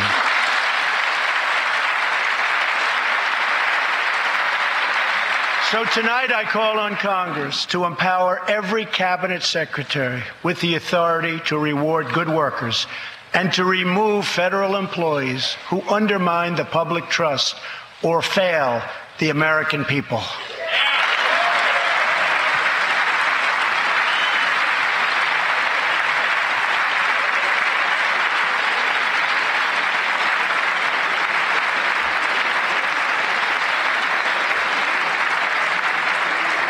In our drive to make Washington accountable, we have eliminated more regulations in our first year than any administration in the history of our country.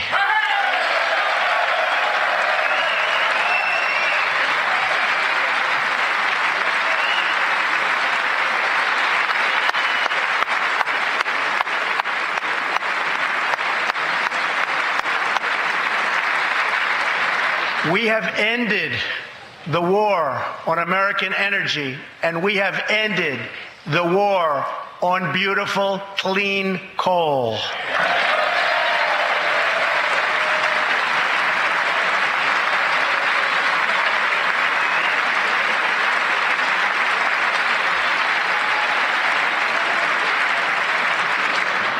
We are now very proudly an exporter of energy to the world.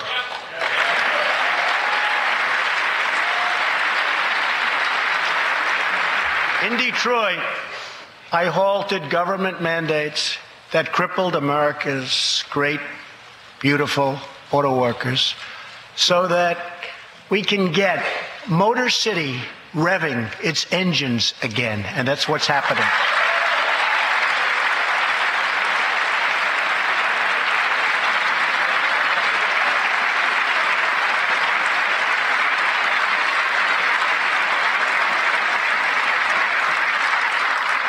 Many car companies are now building and expanding plants in the United States, something we haven't seen for decades. Chrysler is moving a major plant from Mexico to Michigan. Toyota and Mazda are opening up a plant in Alabama, a big one, and we haven't seen this in a long time. It's all coming back.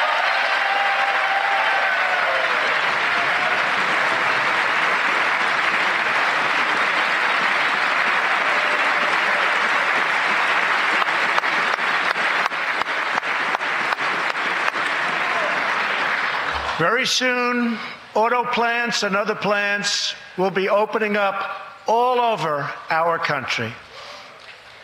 This is all news Americans are totally unaccustomed to hearing.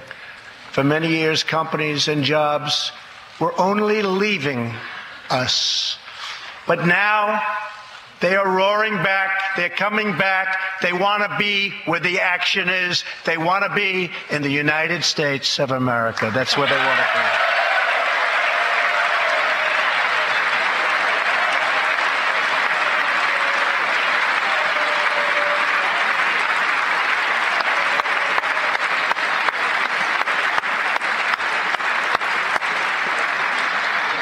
Exciting progress is happening every single day.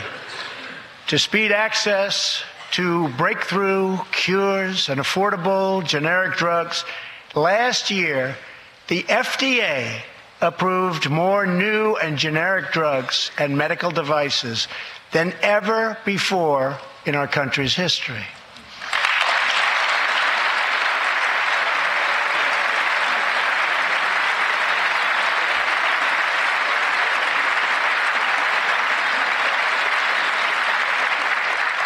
We also believe that patients with terminal conditions, terminal illness, should have access to experimental treatment immediately that could potentially save their lives.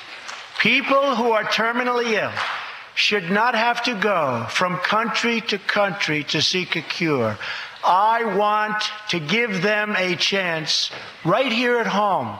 It's time for Congress to give these wonderful, incredible Americans the right to try.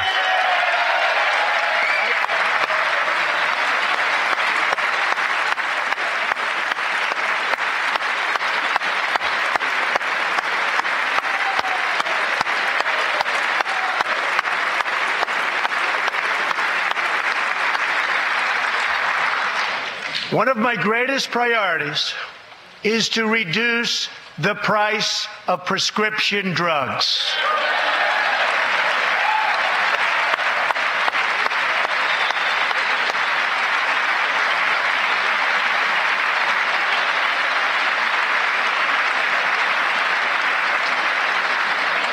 In many other countries, these drugs cost far less than what we pay in the United States, and it's very, very unfair. That is why I've directed my administration to make fixing the injustice of high drug prices one of my top priorities for the year.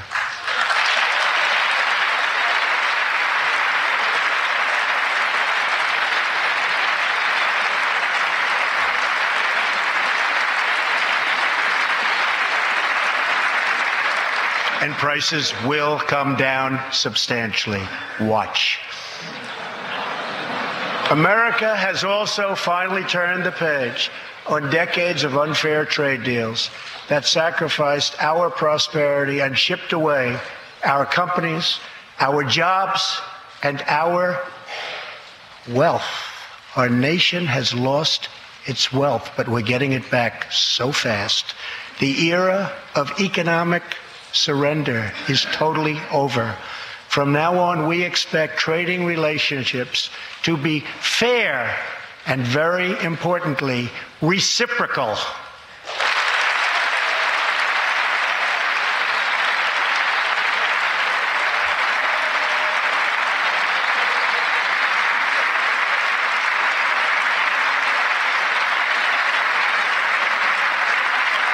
We will work to fix bad trade deals and negotiate new ones, and they'll be good ones, but they'll be fair.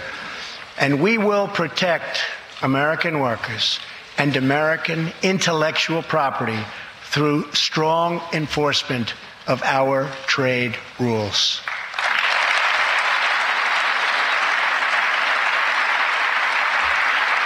As we rebuild our industries, it is also time to rebuild our crumbling infrastructure.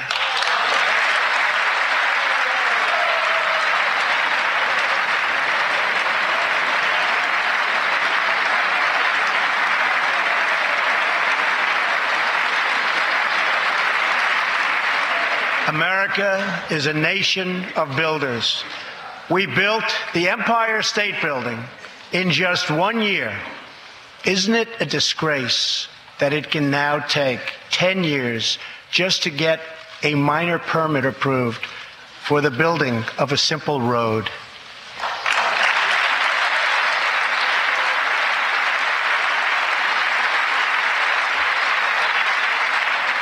I am asking both parties to come together to give us safe, fast, reliable, and modern infrastructure that our economy needs and our people deserve.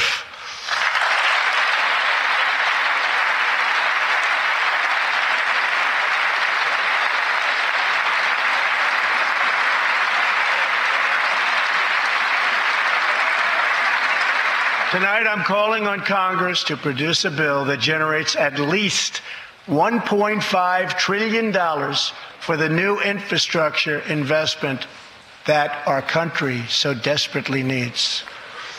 Every federal dollar should be leveraged by partnering with state and local governments and, where appropriate, tapping into private sector investment to permanently fix the infrastructure deficit, and we can do it.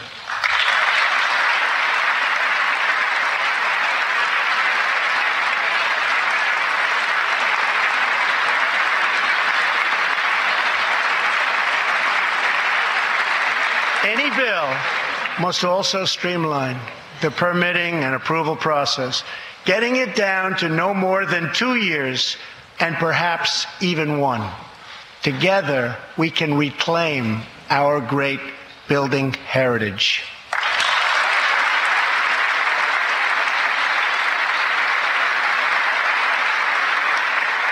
We will build gleaming new roads, bridges, highways, railways, and waterways all across our land. And we will do it with American heart, American hands, and American grit.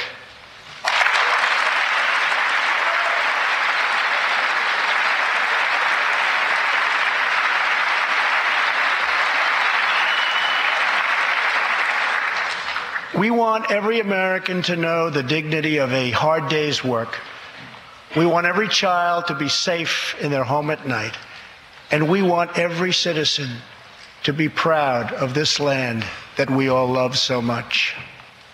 We can lift our citizens from welfare to work, from dependence to independence, and from poverty to prosperity.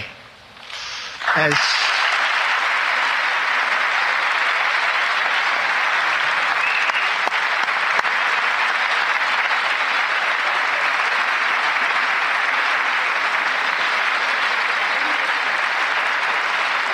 tax cuts create new jobs, let's invest in workforce development and let's invest in job training, which we need so badly.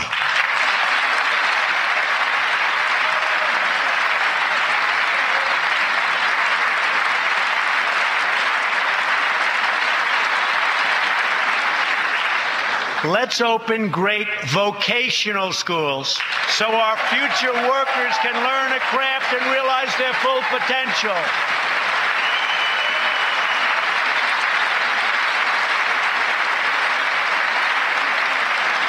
And let's support working families by supporting paid family leave.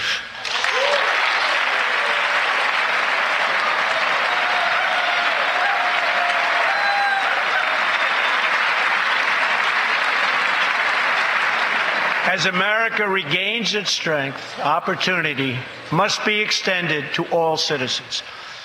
That is why this year we will embark on reforming our prisons to help former inmates who have served their time get a second chance at life.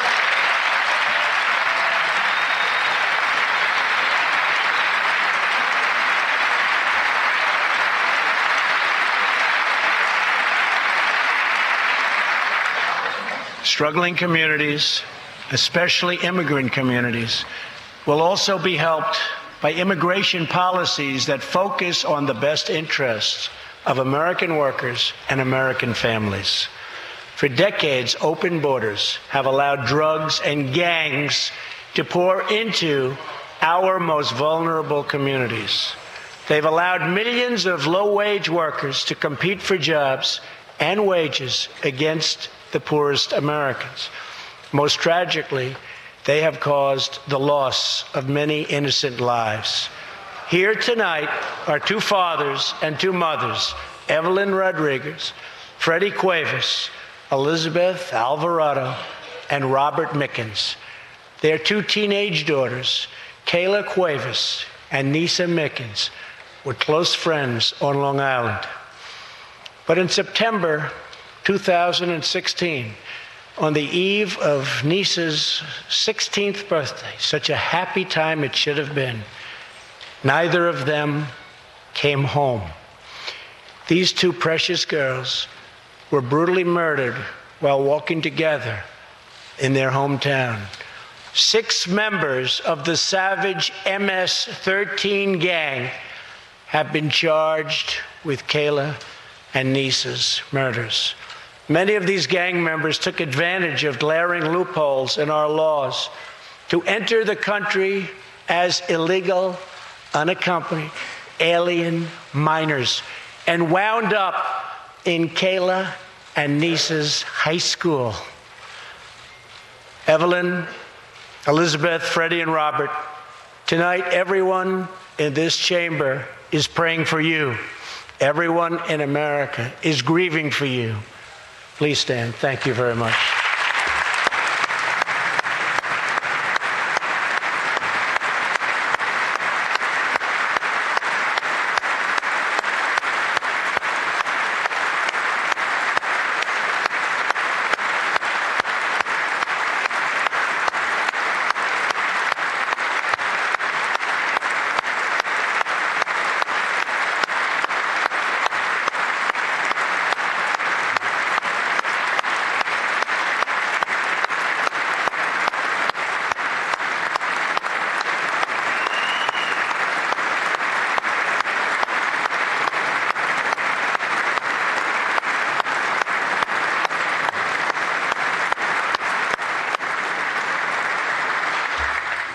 I want you to know that 320 million hearts are right now breaking for you. We love you. Thank you.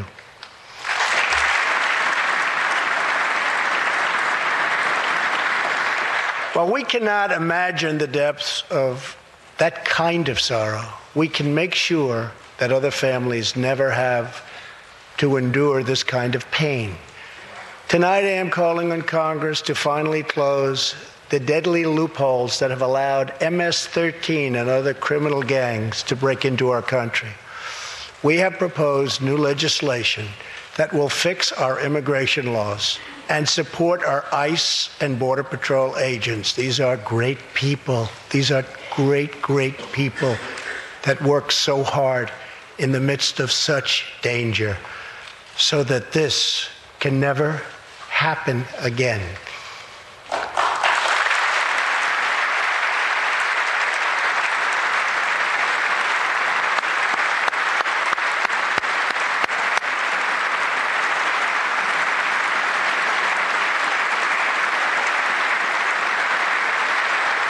The United States is a compassionate nation.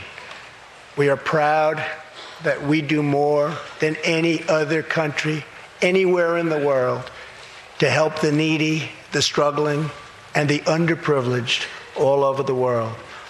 But as President of the United States, my highest loyalty, my greatest compassion, my constant concern is for America's children, America's struggling workers, and America's forgotten communities. I want our youth to grow up to achieve great things. I want our poor to have their chance to rise. So tonight I am extending an open hand to work with members of both parties, Democrats and Republicans, to protect our citizens of every background, color, religion, and creed.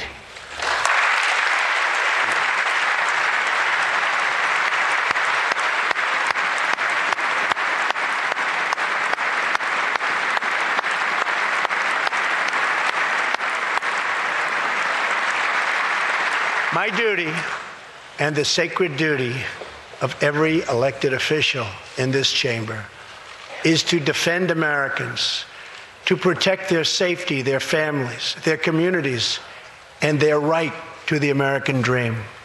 Because Americans are dreamers too.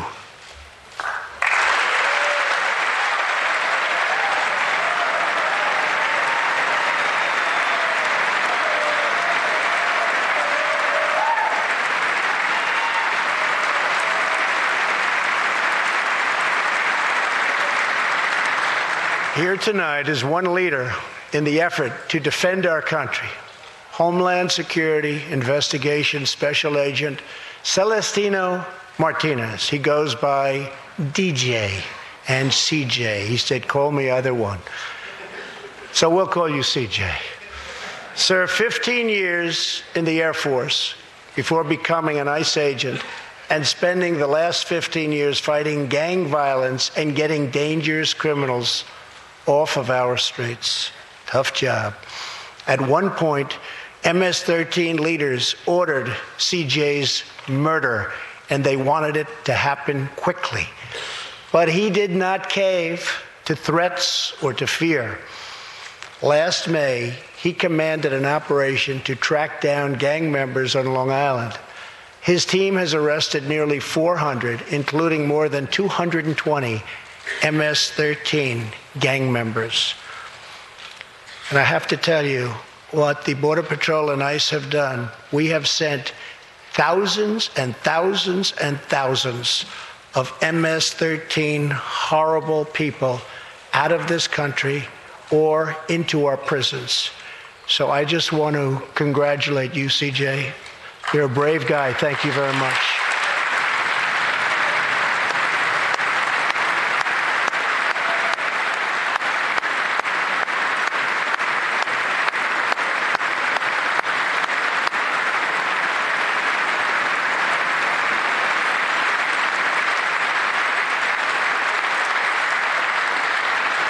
And I asked CJ, what's the secret? He said, we're just tougher than they are. And I like that answer.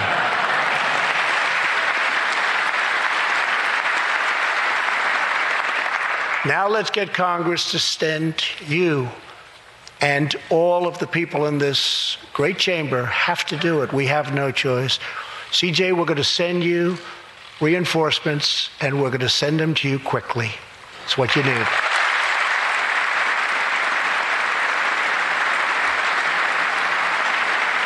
Over the next few weeks, the House and Senate will be voting on an immigration reform package.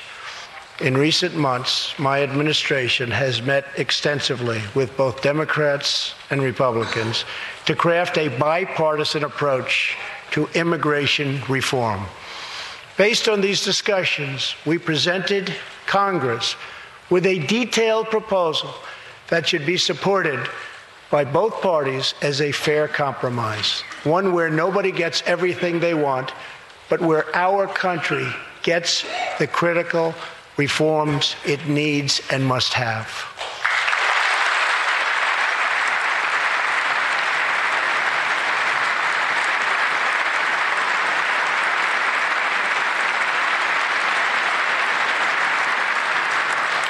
Here are the 4 pillars of our plan.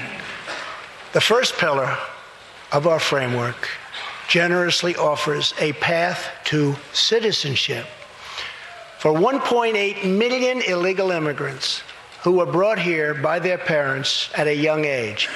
That covers almost 3 times more people than the previous administration covered.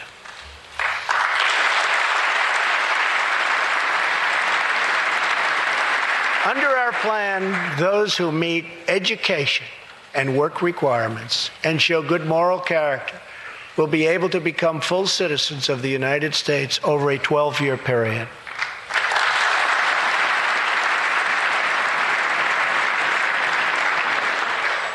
The second pillar fully secures the border.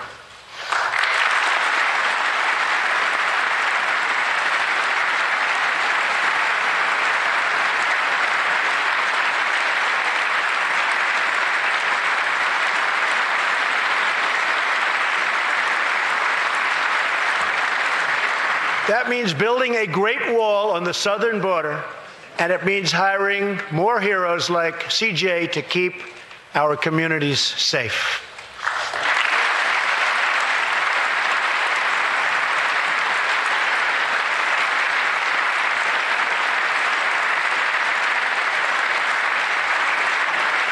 Crucially, our plan closes the terrible loopholes exploited by criminals and terrorists to enter our country, and it finally ends the horrible and dangerous practice of catch and release.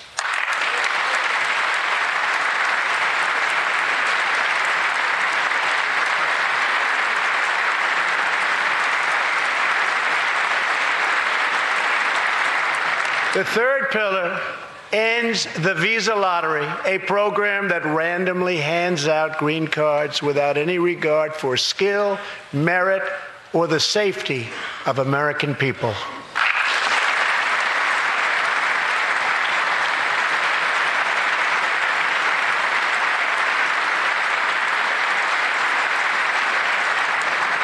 It's time to begin moving toward a merit-based immigration system, one that admits people who are skilled, who want to work, who will contribute to our society, and who will love and respect our country.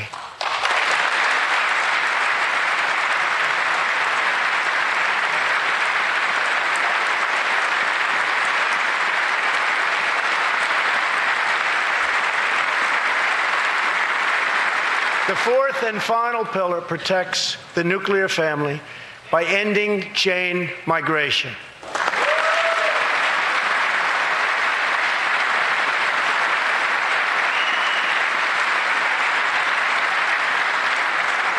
Under the current broken system, a single immigrant can bring in virtually unlimited numbers of distant relatives.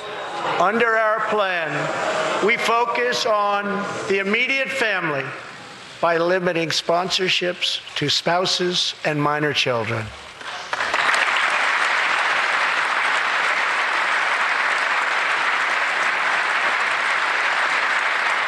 This vital reform is necessary not just for our economy, but for our security and for the future of America. In recent weeks, 2 terrorist attacks in New York were made possible by the visa lottery and chain migration. In the age of terrorism, these programs present risks we can just no longer afford. It's time to reform.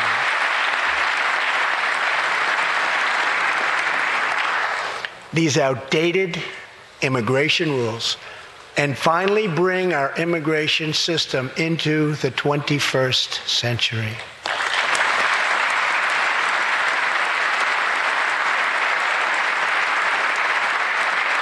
These 4 pillars represent a down-the-middle compromise and one that will create a safe, modern, and lawful immigration system. For over 30 years, Washington has tried and failed to solve this problem. This Congress can be the one that finally makes it happen. Most importantly, these 4 pillars will produce legislation that fulfills my ironclad pledge to sign a bill that puts America first.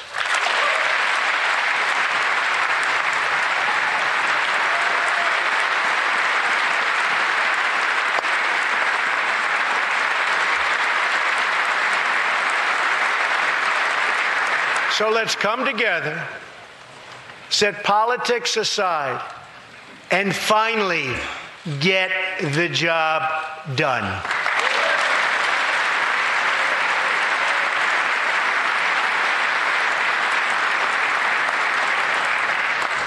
These reforms will also support our response to the terrible crisis of opioid and drug addiction. Never before has it been like it is now.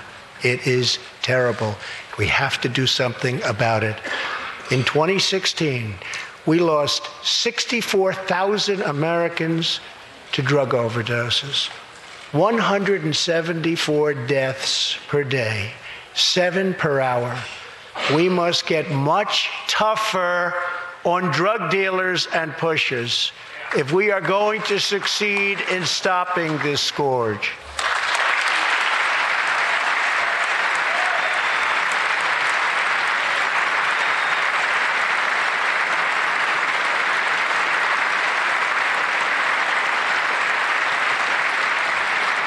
My administration is committed to fighting the drug epidemic and helping get treatment for those in need, for those who have been so terribly hurt.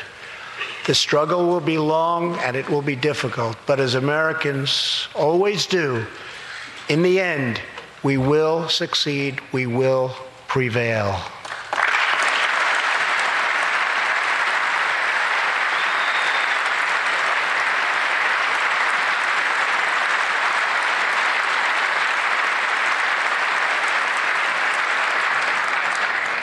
As we have seen tonight, the most difficult challenges bring out the best in America.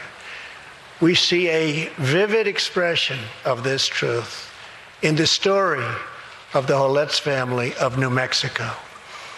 Ryan Holetz is 27 years old, an officer with the Albuquerque Police Department. He's here tonight with his wife, Rebecca.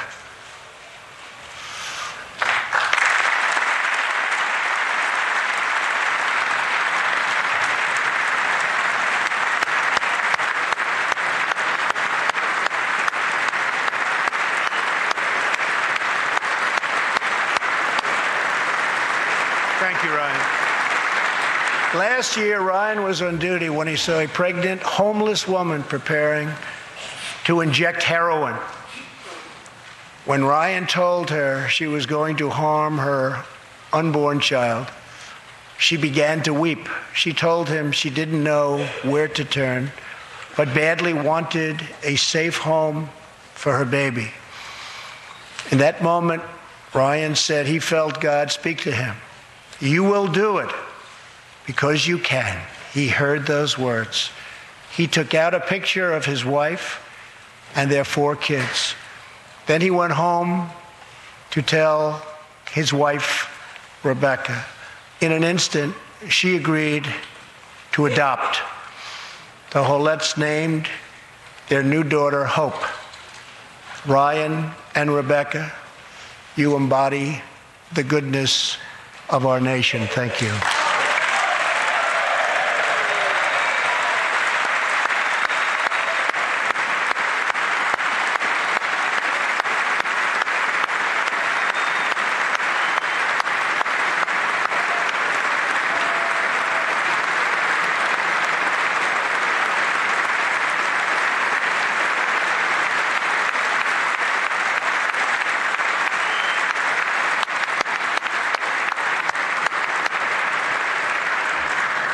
Thank you, Ryan and Rebecca.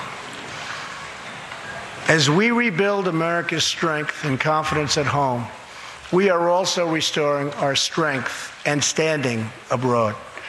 Around the world, we face rogue regimes, terrorist groups, and rivals like China and Russia that challenge our interests, our economy, and our values.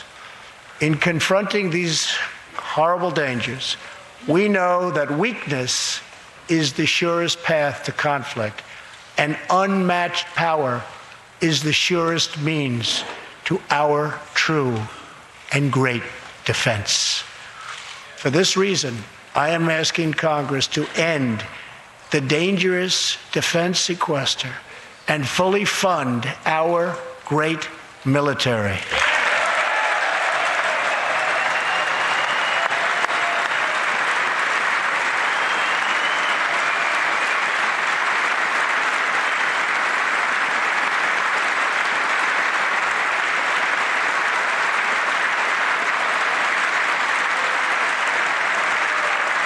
As part of our defense, we must modernize and rebuild our nuclear arsenal, hopefully never having to use it, but making it so strong and so powerful that it will deter any acts of aggression by any other nation or anyone else.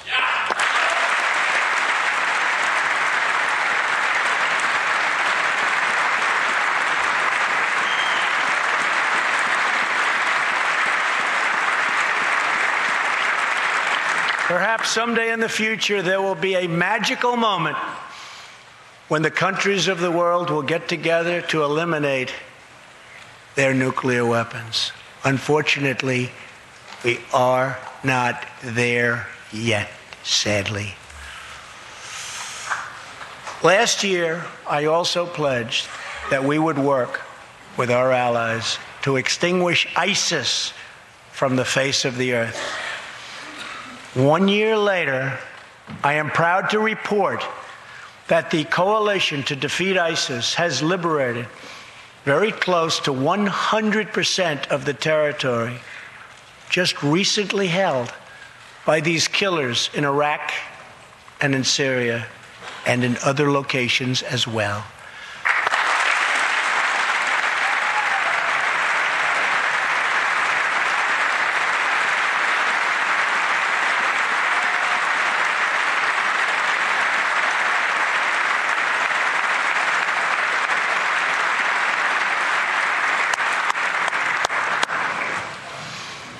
But there is much more work to be done. We will continue our fight until ISIS is defeated. Army Staff Sergeant Justin Peck is here tonight. Near Raqqa last November, Justin and his comrade, Chief Petty Officer Kenton Stacy, were on a mission to clear buildings that ISIS had rigged with explosive, so that civilians could return to that city, hopefully soon and hopefully safely. Clearing the second floor of a vital hospital, Kenton Stacy was severely wounded by an explosion. Immediately, Justin bounded into the booby-trapped and unbelievably dangerous and unsafe building and found Kenton, but in very, very bad shape. He applied pressure to the wound and inserted a tube to reopen an airway. He then performed CPR for 20 straight minutes during the ground transport and maintained artificial respiration through 2.5 hours and through emergency surgery. Kenton Stacy would have died if it were not for Justin's selfless love for his fellow warrior. Tonight, Kenton is recovering in Texas. Raqqa is liberated, and Justin is wearing his new Bronze Star with a V for valor. Staff Sergeant Peck, all of America salutes you.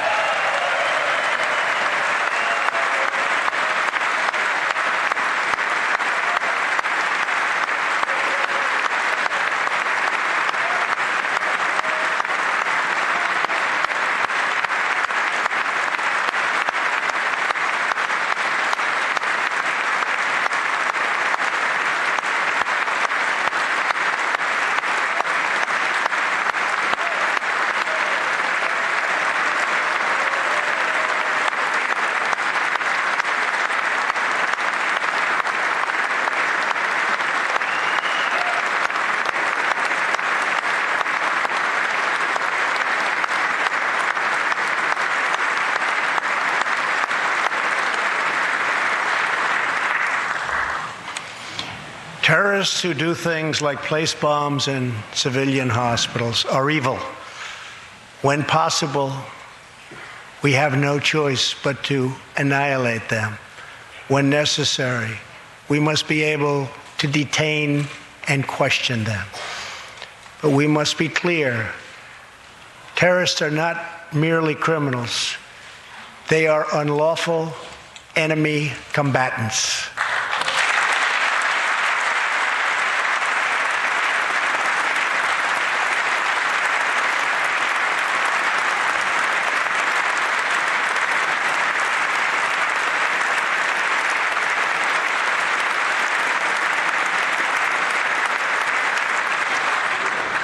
And when captured overseas, they should be treated like the terrorists they are. In the past, we have foolishly released hundreds and hundreds of dangerous terrorists, only to meet them again on the battlefield, including the ISIS leader, al-Baghdadi, who we captured, who we had, who we released. So today, I'm keeping another promise. I just signed, prior to walking in, an order directing Secretary Mattis, who is doing a great job. Thank you.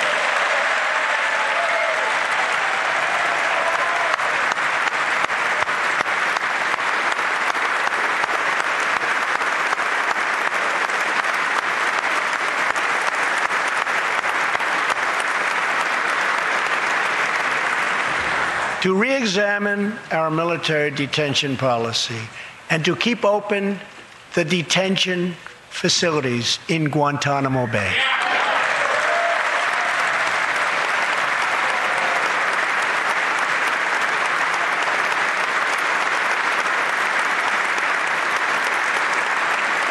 I am asking Congress to ensure that in the fight against ISIS and al-Qaeda, we continue to have all necessary power to detain terrorists wherever we chase them down, wherever we find them.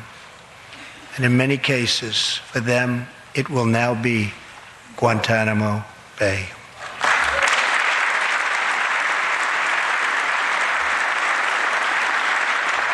At the same time, as of a few months ago, our warriors in Afghanistan have new rules of engagement.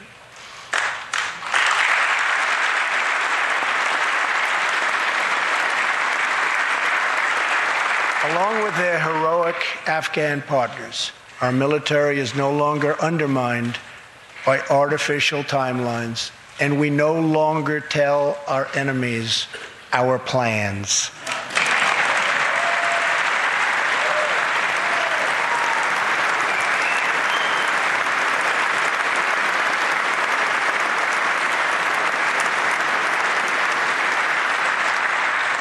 Last month, I also took an action endorsed unanimously by the U.S. Senate just months before.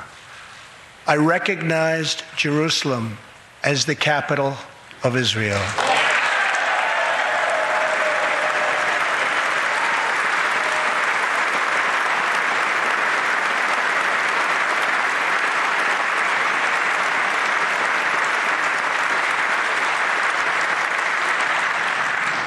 Shortly afterwards, dozens of countries voted in the United Nations General Assembly against America's sovereign right to make this decision. In 2016, American taxpayers generously sent those same countries more than $20 billion in aid.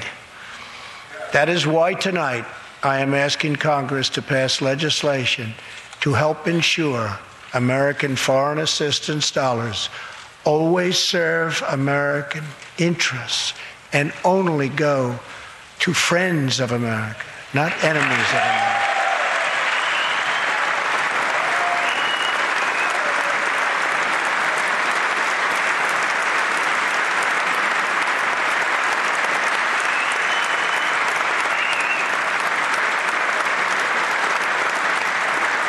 As we strengthen friendships all around the world, we are also restoring clarity about our adversaries.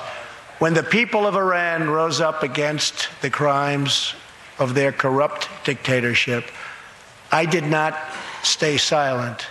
America stands with the people of Iran in their courageous struggle for freedom.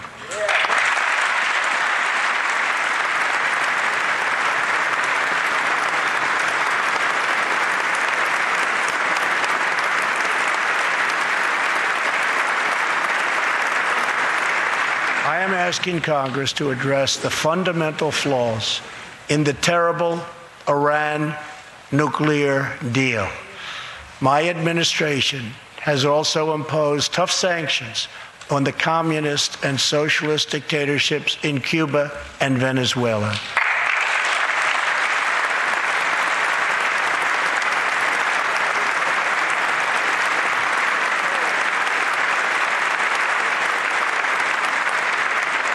But no regime has oppressed its own citizens more totally or brutally than the cruel dictatorship in North Korea. North Korea's reckless pursuit of nuclear missiles could very soon threaten our homeland. We are waging a campaign of maximum pressure to prevent that from ever happening. Past experience has taught us that complacency and concessions only invite aggression and provocation. I will not repeat the mistakes of past administrations that got us into this very dangerous position. We need only look at the depraved character of the North Korean regime to understand the nature of the nuclear threat it could pose to America and to our allies. Otto Warmbier was a hard-working student at the University of Virginia, and a great student he was.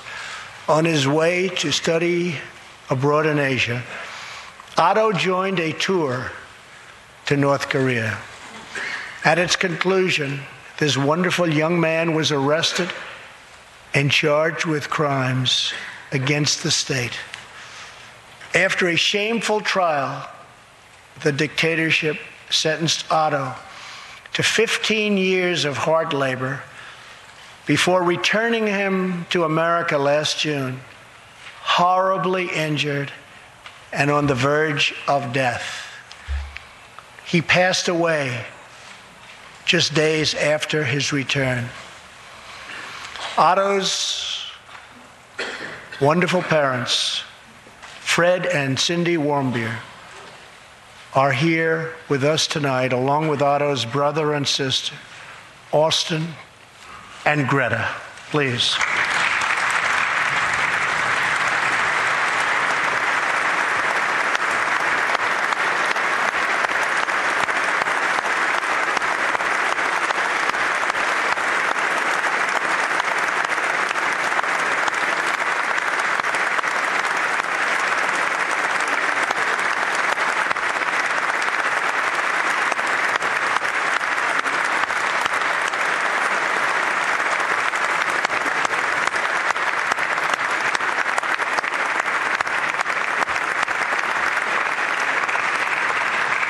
Incredible people. You are powerful witnesses to a menace that threatens our world, and your strength truly inspires us all. Thank you very much. Thank you.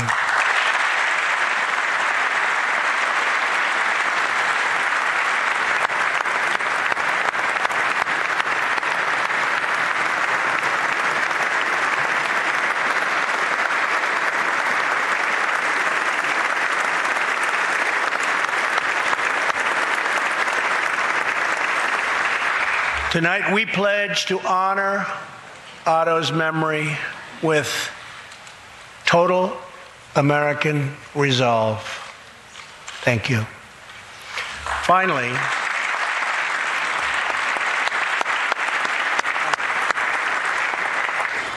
we are joined by one more witness to the ominous nature of this regime. His name is Mr. Ji Sung Ho. In 1996, Sung Ho was a starving boy in North Korea. One day he tried to steal coal from a railroad car to barter for a few scraps of food, which were very hard to get. In the process, he passed out on the train tracks, exhausted from hunger. He woke up as a train ran over his limbs. He then endured multiple amputations without anything to dull the pain or the hurt. His brother and sister gave what little food they had to help him recover and ate dirt themselves, permanently stunting their own growth. Later, he was tortured by North Korean authorities after returning from a brief visit to China. His tormentors wanted to know if he'd met any Christians. He had, and he resolved after that to be free. Sung Ho traveled thousands of miles on crutches all across China and Southeast Asia to freedom. Most of his family followed. His father was caught trying to escape and was tortured to death. Today, he lives in Seoul, where he rescues other defectors and broadcasts into North Korea what the regime fears most, the truth. Today, he has a new leg, but Sung Ho, I understand you still keep those old crutches as a reminder of how far you've come. Your great sacrifice is an inspiration to us all. Please, thank you.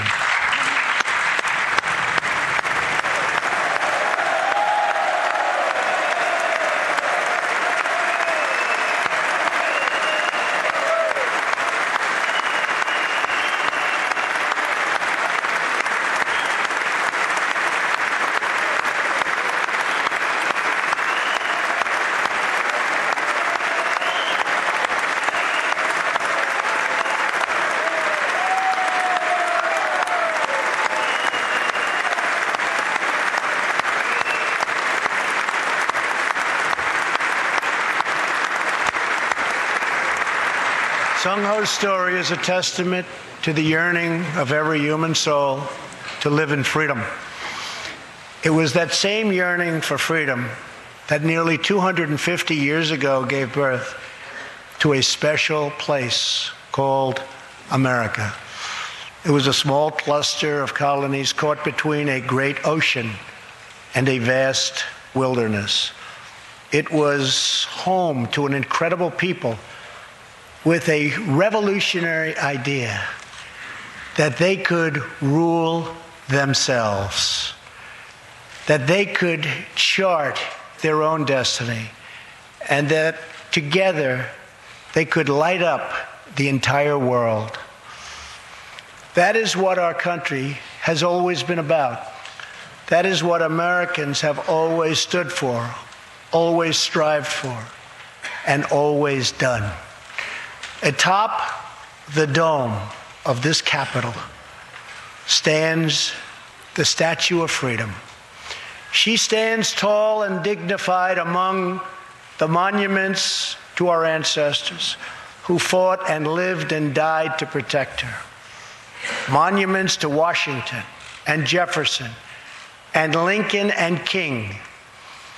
Memorials to the heroes of Yorktown and Saratoga, to young Americans who shed their blood on the shores of Normandy and the fields beyond, and others who went down in the waters of the Pacific and the skies all over Asia. And freedom stands tall over one more monument, this one. This Capitol, this living monument, this is the monument to the American people.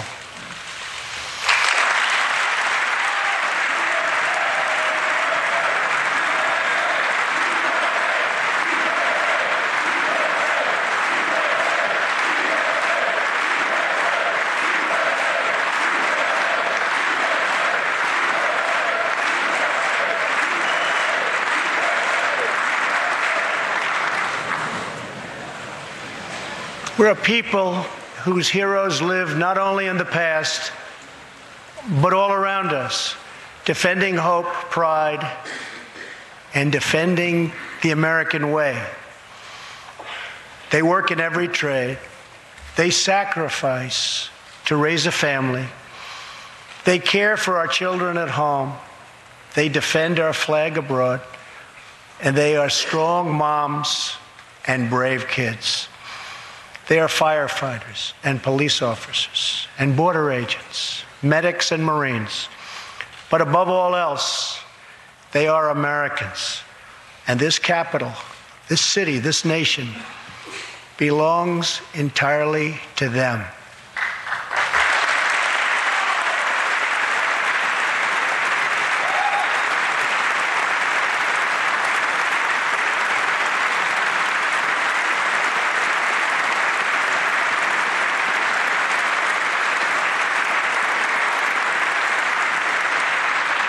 Our task is to respect them, to listen to them, to serve them, to protect them, and to always be worthy of them.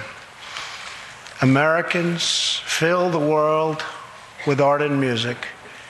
They push the bounds of science and discovery, and they forever remind us of what we should never, ever forget.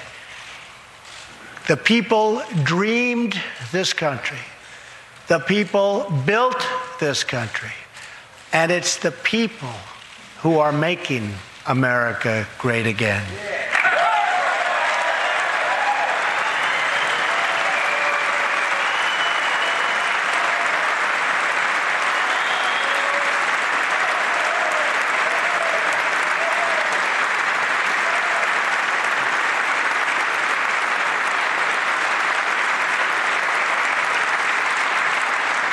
As long as we are proud of who we are and what we are fighting for, there is nothing we cannot achieve. As long as we have confidence in our values, faith in our citizens, and trust in our God, we will never fail. Our families will thrive. Our people will prosper. And our nation will forever be safe and strong and proud and mighty and free. Thank you, and God bless America. Good night.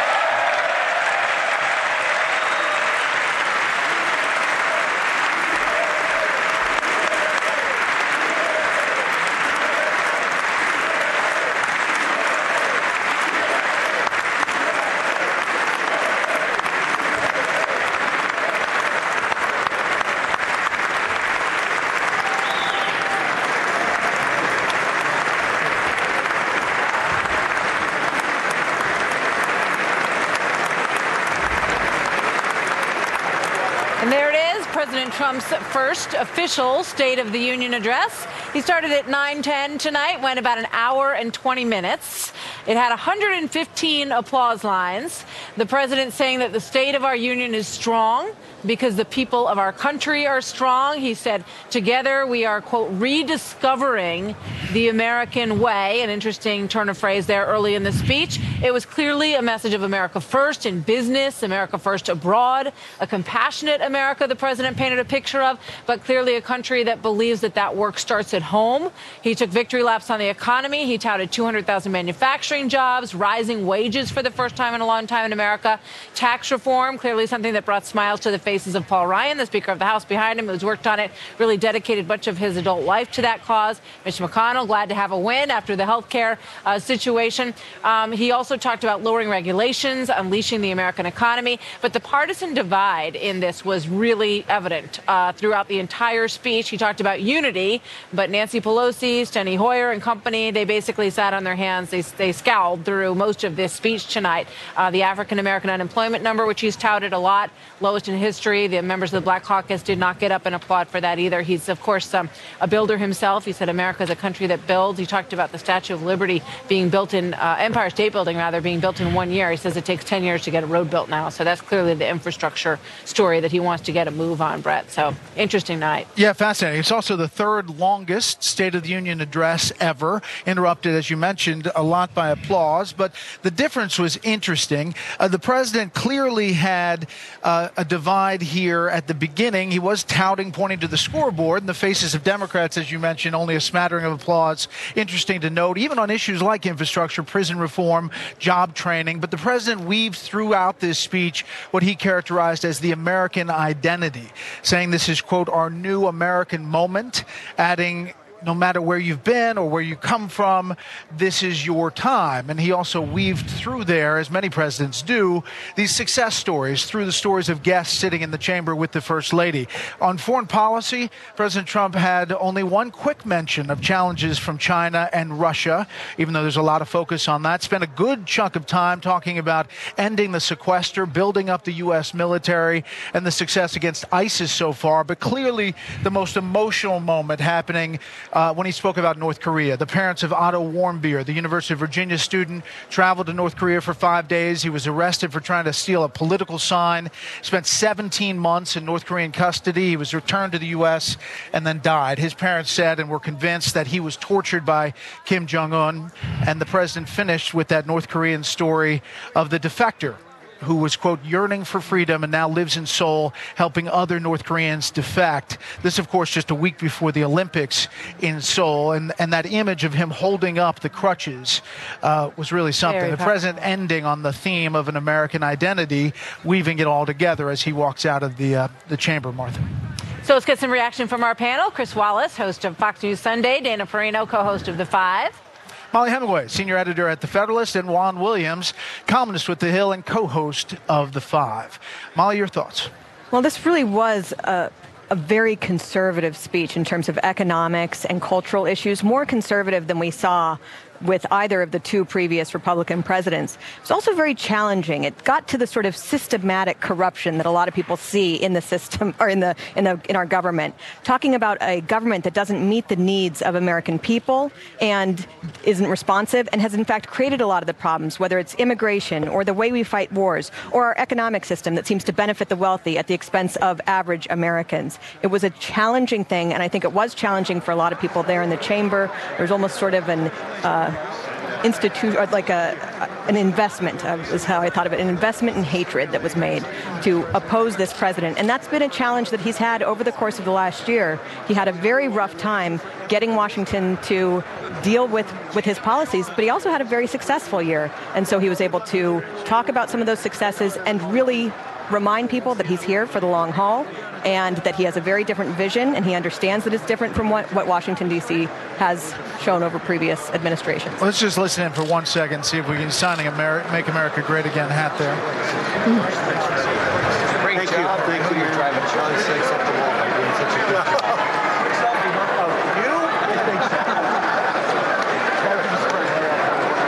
Selfies in the crowd, a relatively new development after the State of the Union address. Juan, as you watch this, Democrats mostly sat on their hands tonight. Did they serve themselves well with the American people by their reaction to this speech, do you believe? Yeah, I think there's so many people who are put off by President Trump. Molly said an investment. I think people are pretty strong now in terms of the political polarization, and my hope tonight had been that President Trump would be effective in offering an olive branch. I don't think this was the olive branch speech by any stretch that the White House had advertised. To the contrary, he really emphasized himself as the winner. He took credit for everything, from the economy to improved foreign policy, to threatening other countries who receive our foreign aid but don't back every one of our steps, in specific naming Jerusalem as the capital of Israel. So to me, it was bellicose, and I'm just struck by it. I'm sitting here a little stunned because I had heard all day long that this was going to be a man who recognized that we're dealing with a country that is very much divided, and he was going tonight to come right into that niche and offer some healing and some positive reinforcement. I think he gave Democrats every reason to sit on their hands and walk out early. Bruce Wallace. Well, it was interesting. I thought that it was a powerful speech, well delivered. There were certainly passages of it, I thought it was too long, that were beautiful, particularly at the end when he talked about the monument, the Capitol, as a symbol of freedom. I thought he made effective use of the guests in the gallery, the two couples who had lost their two young daughters to the MS-13 gangs, the couple that had adopted the baby whose mother had opioid problems, and then, of course, most powerfully at the end, the North Korean defector who held up his crutches that he no longer needs as a symbol of defiance. I'm kind of agree with one. I'm surprised at the way the White House sold it, because we kept hearing all day it was going to be a bipartisan speech, a speech that reached out to Democrats, that tried to create unity. And there was a moment early on in the speech when he talked about taxes, and he said that we repealed the core of the disastrous Obamacare program, and you could just feel any of the goodwill in the room just evaporate. Not to say that's right or wrong about Obamacare, but you certainly got a sense from that moment on. It seemed to me this was a president who was saying, I'm a conservative. I won. I'm governing as a conservative. I governed on taxes, on immigration, on foreign policy as a conservative. I did well in 2017, and guess what? I'm going to do it again. There was one area of potential compromise, and that was immigration. But even there, it seemed to me, the Godfather, they talked about making an offer they can't refuse. Sometimes it seemed like he was making an offer that Democrats couldn't accept. Dana, your thoughts? Well, I do think that he started off as the head coach for capitalism, right? So he walks through all of the things that are going very well for not just the Republicans, but for the American people. Anyone watching tonight has probably seen headlines in their local papers about good economic news, and he was able to walk everybody through that. And I would imagine that one of the reasons that the White House sold the speech as a unifying one is because they can't imagine who wouldn't be happy with this, who wouldn't stand and applause for the lowest African-American unemployment rate, the lowest Hispanic unemployment rate on record. Like, to them, who wouldn't want lower drug prices and the FDA to fast-track generic drugs? And also on infrastructure, it's not just the money. I think it's very important. What this White House has been able to do so far and is going to push doing is the approval process, getting it down to 1 year. That's what the president said, get approval in 1 year. That would be an amazing accomplishment. So the question is whether tonight makes it easier to make a deal on immigration, to make a deal on sequester, money, caps for this budget, or does it make it tougher, or does it not have an effect?